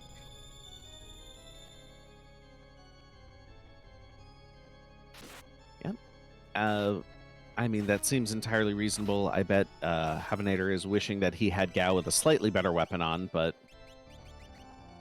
Yeah, better than sleep nothing. sleep is doing his thing, and wonder if he's just going to, sort of hope that that calmness doesn't cause a problem. He's trying to remedy that berserk off. You're gonna have to kill him. I mean, I hope it he didn't should. have the calmness protection. It's possible that they put the I don't know that he had any calmness protection espers on, but you can see once you have Illumina's on, like you're not getting hit by calmness. No esper needed. Moving on up. Must be nice to be that lucky.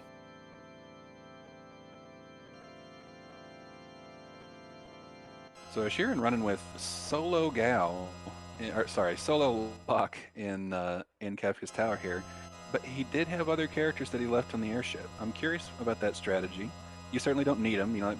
Thinking is probably they're such low level they're just going to get in the way, but they can do things like Phoenix down you if you get an unlucky hit on you, or they can hold a Moogle charm so you can use better relics, things like that. So, in my opinion, it's always good to bring a second character, unless that character is a Yeti, in which case I say leave him on the airship.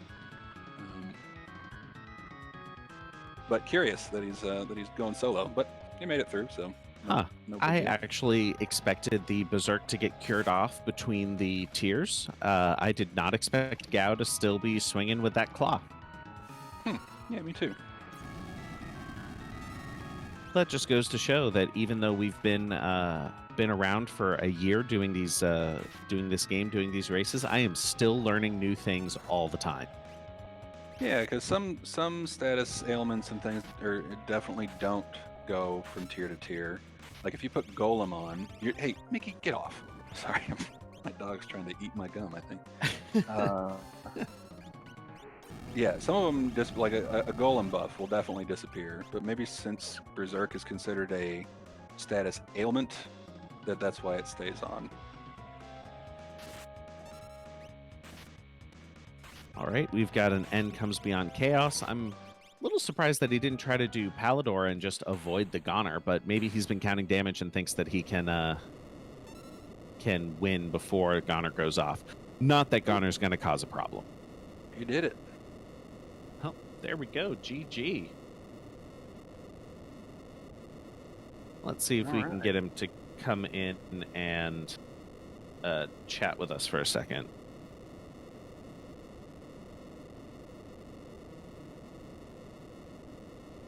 Nice time by the Javinator there, or Havinator. Let's ask him. You ask him. All right, and here we have our on-stream winner. We do have one very important question for you before anything else. How do you pronounce your name? Is this working? Javinator. Javinator. Okay. Okay, it is like a javelin, not like Javier. No, not like Javier. Hard J. Javinator. Well, Anyway. well done, Javinator. Well, thank you. My heart's beating a little bit. So what'd you think of the seed? Well, it's funny.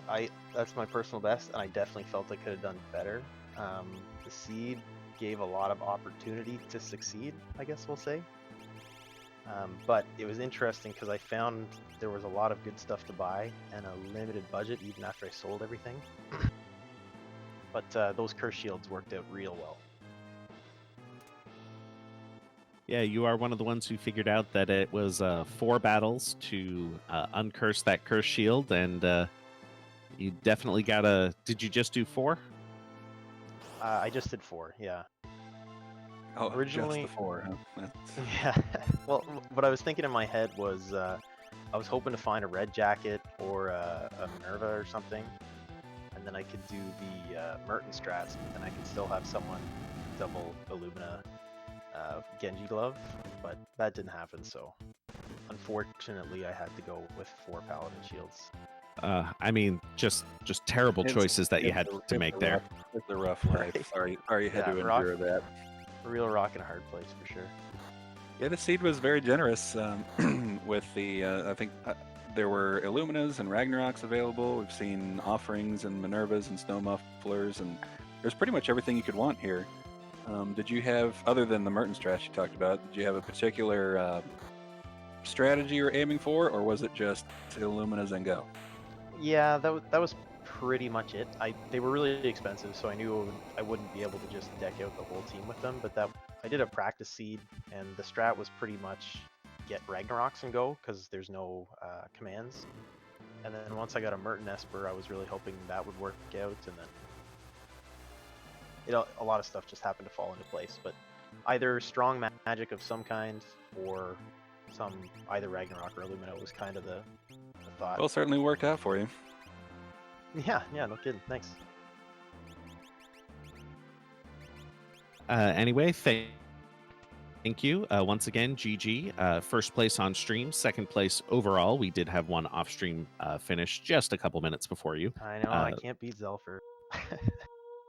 It's not an easy task, but you're actually very close. And congrats again on the PB.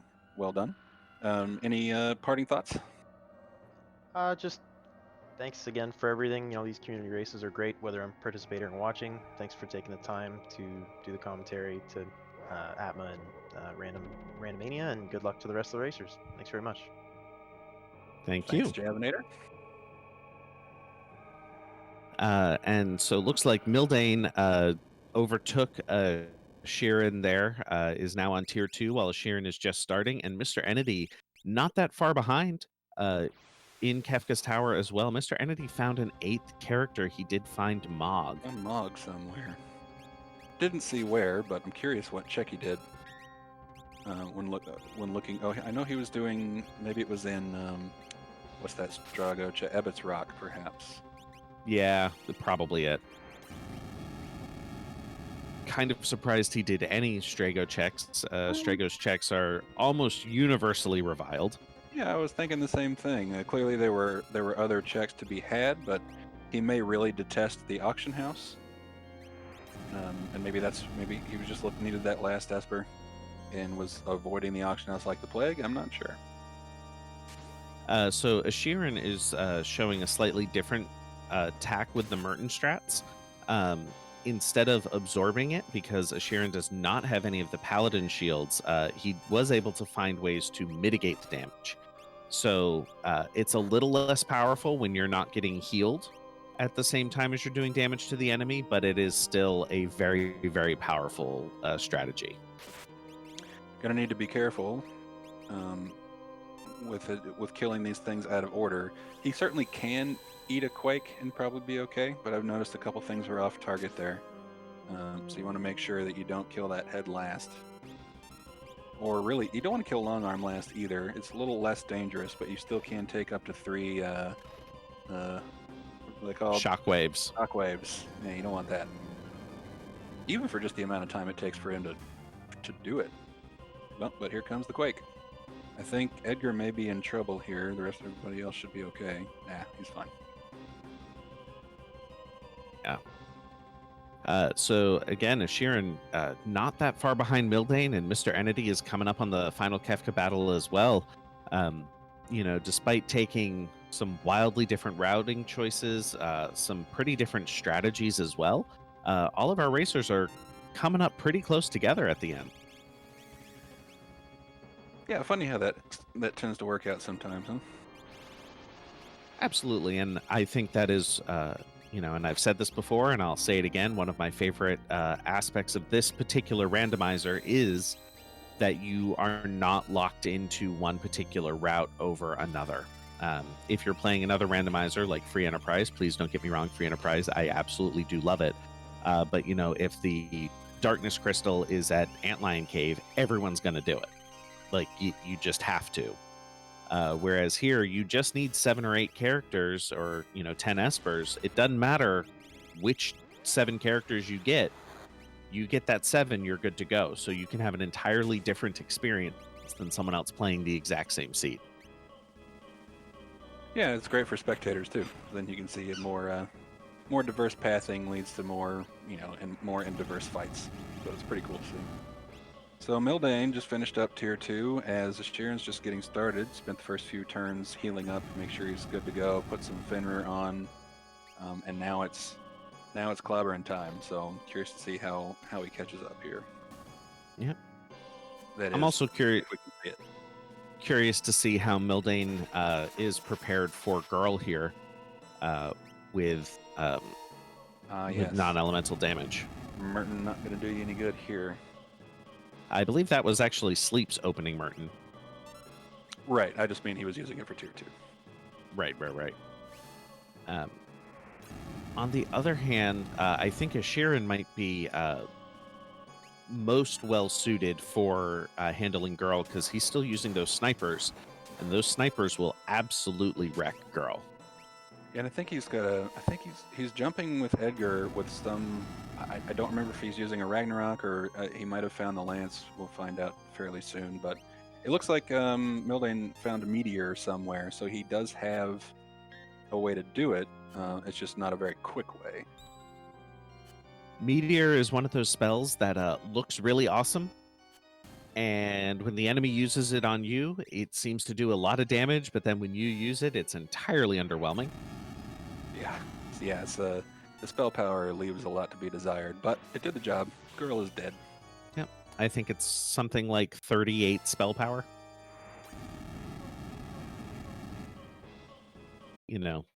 Something like that, where it is underwhelming to say the least. That juice ain't worth the squeeze. Unless you have nothing else, then of course. Like Sheeran is hot on his tail. The spells are coming out. It means we're headed through. Yep. We will often discuss strategies and, that something is better than the other, but that always comes with a caveat of unless you don't have the better thing. Right. You can absolutely get through Final Kafka with nothing but tier 2 elemental spells as long as you have a way to do non-elemental damage to Girl. You don't need Merton, you don't need Fire 3, you don't need Illuminas. There are other ways you can do it. And we've also discovered that Edgar is rocking a Pearl Lance because he just healed Girl, so hopefully he has something else he can swap out. But Mildane is on to tier 4. Shouldn't present too much of an issue. Probably just Zerg him, and you can face tank an Ultima at this point. I wouldn't worry too much about strategy if this were me. Yeah, as long as you don't do something like a goner straight into Merton. Not Merton, Ultima. Yeah, maybe. Even then, I think at least one character would survive, and then you can kill. Probably. It looks like Sheeran is actually having a little bit more trouble than I was expecting, although now he just hit with an Illumina without a proc and then a Ragnarok hit. Never mind, Girl's dead, everything's fine, nothing to see here. That'll do it. Mildane is leaning again on this Merton strat here for Kefka. It is quite safe, keeping his party fully healed, but I think swinging with some of his weapons might actually be a better choice. Yeah, I'm not too up on who's got what weapon, but if everybody is holding Illuminas, then yeah, probably. Because I think with single swing is probably going to do close to what a long Merton cast would do, and then you have the possibility of a proc to add on top of it. So, yep, probably a better way to go. We do have a couple of off-stream finishes. We have K-Toys 1982 in third place with 1 hour, 50 minutes, and 40 seconds. And Fitka, I do not... Fitka. Okay, we'll go with that. In fourth place at 153.25, I expect to see Mildane and Asherin finishing up pretty quickly, and Mr. Entity will probably be done by 205, maybe 210 at the outside. Yep, sounds about right. It should be a relatively quick fight for him, so yeah, I would say by 205, hopefully. And then this should lock it up for Mildane here. Yeah, I think even if Oh, Ashirin is able to pump out more damage than Mildane is, I think Mildane's a little bit too far ahead for Ashirin to catch up. Yep, not enough time there, but super close.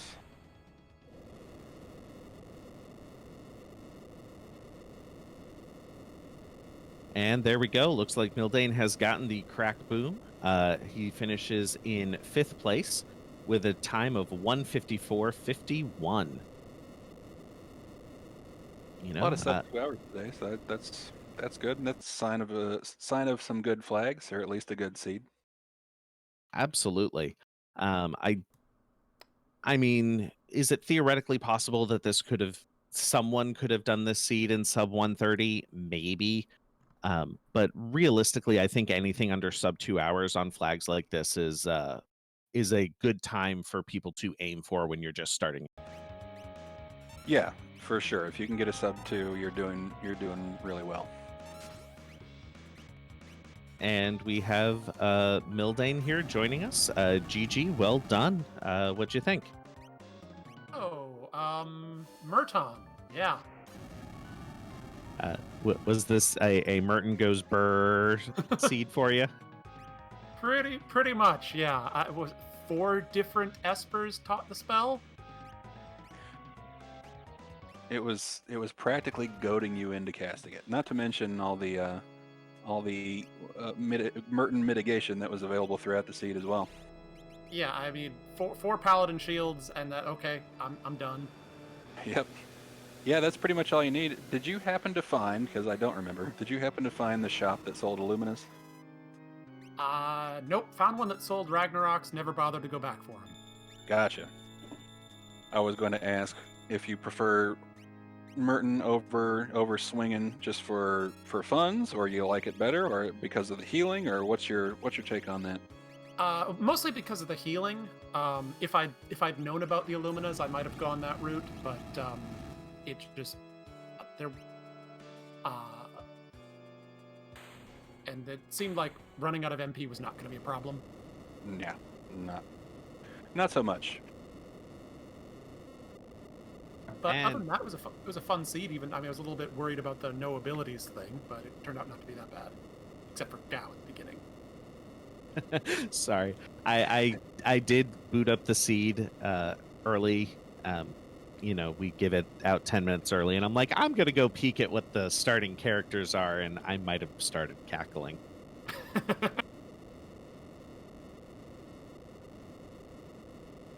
Yeah, it definitely could have been an issue had there not been so many things available in the seed. Like a good weapon was paramount, or a good spell, and luckily they kind of appeared right off the bat. Yep, yeah, and there were super balls in multiple shops to get started early. Yeah, nobody ran into any super big issues. You actually made great progress right at the start of the seed, just by going for it, and kind of cracked it early. Yeah, it was. We're also a little concerned that the whole thing was gated through Kefka at Narsh with 2 characters, one of them being Gao with nothing to do. So. True, but I mean, since Gao had nothing to do, you just leave him on the sidelines, and in my case, I had a couple super balls to take out that first boss. Right. Yep, it was well done. Yeah, it seems like everyone's really hitting about the same time. Like everyone's finishing up in about a 15-minute window, with the exception of Zelfer, of course. Right.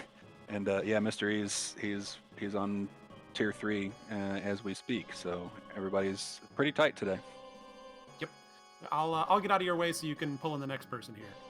All right, thank you, and GG. Thank you. Well done, thanks. And we now have Ashirin joining us. GG, well played. A time of 1:57.01. Very good time. Thank you. It was an interesting seed for sure. Yeah. What was your favorite and/or least favorite part about the seeds? I mean, I like to jump, and getting Merton early with Minerva's was also very nice.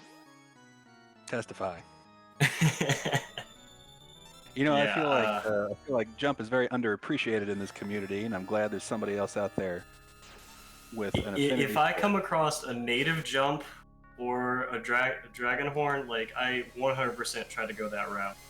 Yeah. I agree. It's underrated. I mean, there's damage you're not taking while you're in the air, and if you can get a decent weapon that procs, like Pearl Lance, it's just, I don't know, it pays for itself. For sure. One could argue in this seed where I don't think you found them, but there were curse shields available and in a shop, and they happened to be. I did find them, and I was afraid to take the gamble because I didn't have any ribbons and I didn't know how many battles it was going to take. Yeah, it happened to be 4. It was I really knew low. that was going to happen. A couple people loaded themselves up with paladin shields, but it's, you know, luck of the draw, and I still love the jump strats. And even if I had I mean, you could argue if you had paladin shields and if you found the shop with Illuminas in it, which I'm not sure you did either. I did not find that, no. Yeah. So if you found those 2 things, then you're pretty much set to go with needing absolutely nothing else. But, you know, you got to find them first. So it's kind of the luck of the draw on that one.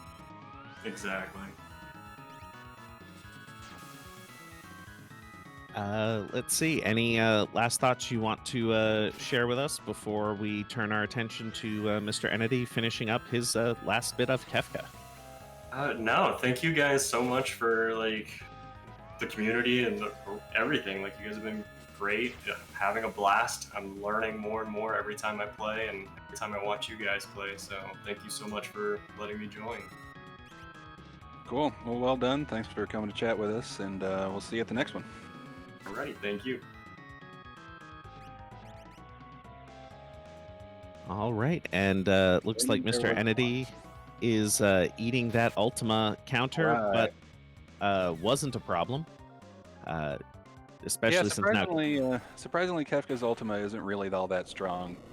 It does about 2,100 damage if you have 4 people in your party. So as long as you're above that number, there's really not much to be concerned about. Mr. Entity coming in with the swag strat there, getting the desperation attack from Locke for the final hit on Kefka. Yeah, it's fun. You don't see those too often, so even though they're often not the best thing that could happen in a turn at the end of a seed, they sure are fun to watch.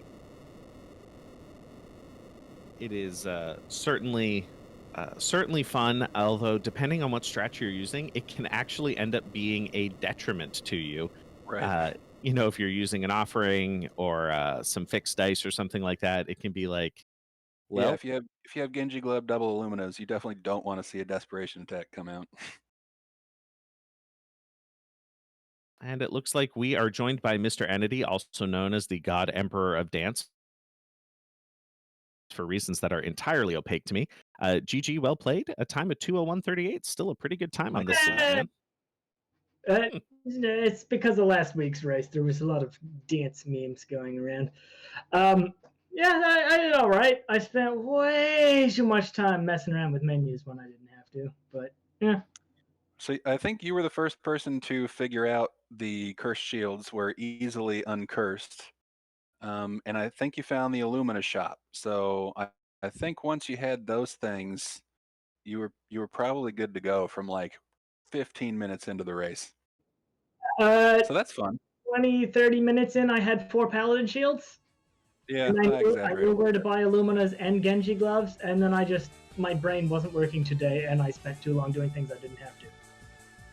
And then you sold a paladin shield. I sold like 8 paladin shields. I loved it. You made me sad. Hey, I still had enough for my party to have, 2 people with double Illuminas and the other 2 holding paladin shields. So. Yeah, I noticed you sold a paladin shield to buy a gold hairpin, which I thought was a good strategy because at the beginning of the seed you needed more damage from that spell than you could from the other items. But then later you sold that gold hairpin for like 4,000 GP. I didn't need it anymore at that point. I just needed it at the start. I know. The arbitrage there not the best. Yeah, but when you're buying cursed shields for 5k and then selling paladin shields like 5 minutes later for 30k, I don't really mind. No. It was fine. I just thought it was a little funny. Yeah. Yeah, a Well, lot of money getting thrown around in that one. Both Yeah. merchants and I made a massive profit. there was a lot of stuff to be found in this seed. I think every good like S tier item in the game, other than Valiant Knife, was represented, and quickly. So very generous seed. I don't know if you found the shop with Ragnaroks also, and then there were snow mufflers and Minervas and all sorts of stuff. So Once I found the Luminas, I stopped looking at stuff. which is The probably a good only strategy. the because- only other time I started looking was when I found a dragon horn and didn't have dragoon boots, and then I think I just found dragoon boots in a chest after that. So, meh. And looking for those dragoon boots gave me the Genji glove, so it was still worth my time. So what do you mean still? You mean you won twice Yeah. because you got the boots and they're awesome. You're welcome. Thank you, Boo, for whatever you did. Cool. All right. And with that, we're going to come to the end of our community race here this evening. Once again, I want to say GG to all of our racers. Be sure to go ahead and give them a follow. I also want to thank my co-commentator, Boo. Thank you so much. You're welcome. And also shout outs to Jofus and Ceiling Cat, our wonderful restreamer and tracker. Right now, we are going to actually raid over onto Wef Jebster's channel. He is another Worlds Collide player. He's currently playing Worlds Collide. So when you get there, why don't you just go ahead and tell him that Ultima goes burr. Thanks, Ravlin, for hosting, and thanks again to Atmatech. Thanks everybody for watching. All right, and Jofus, go ahead and get us over there.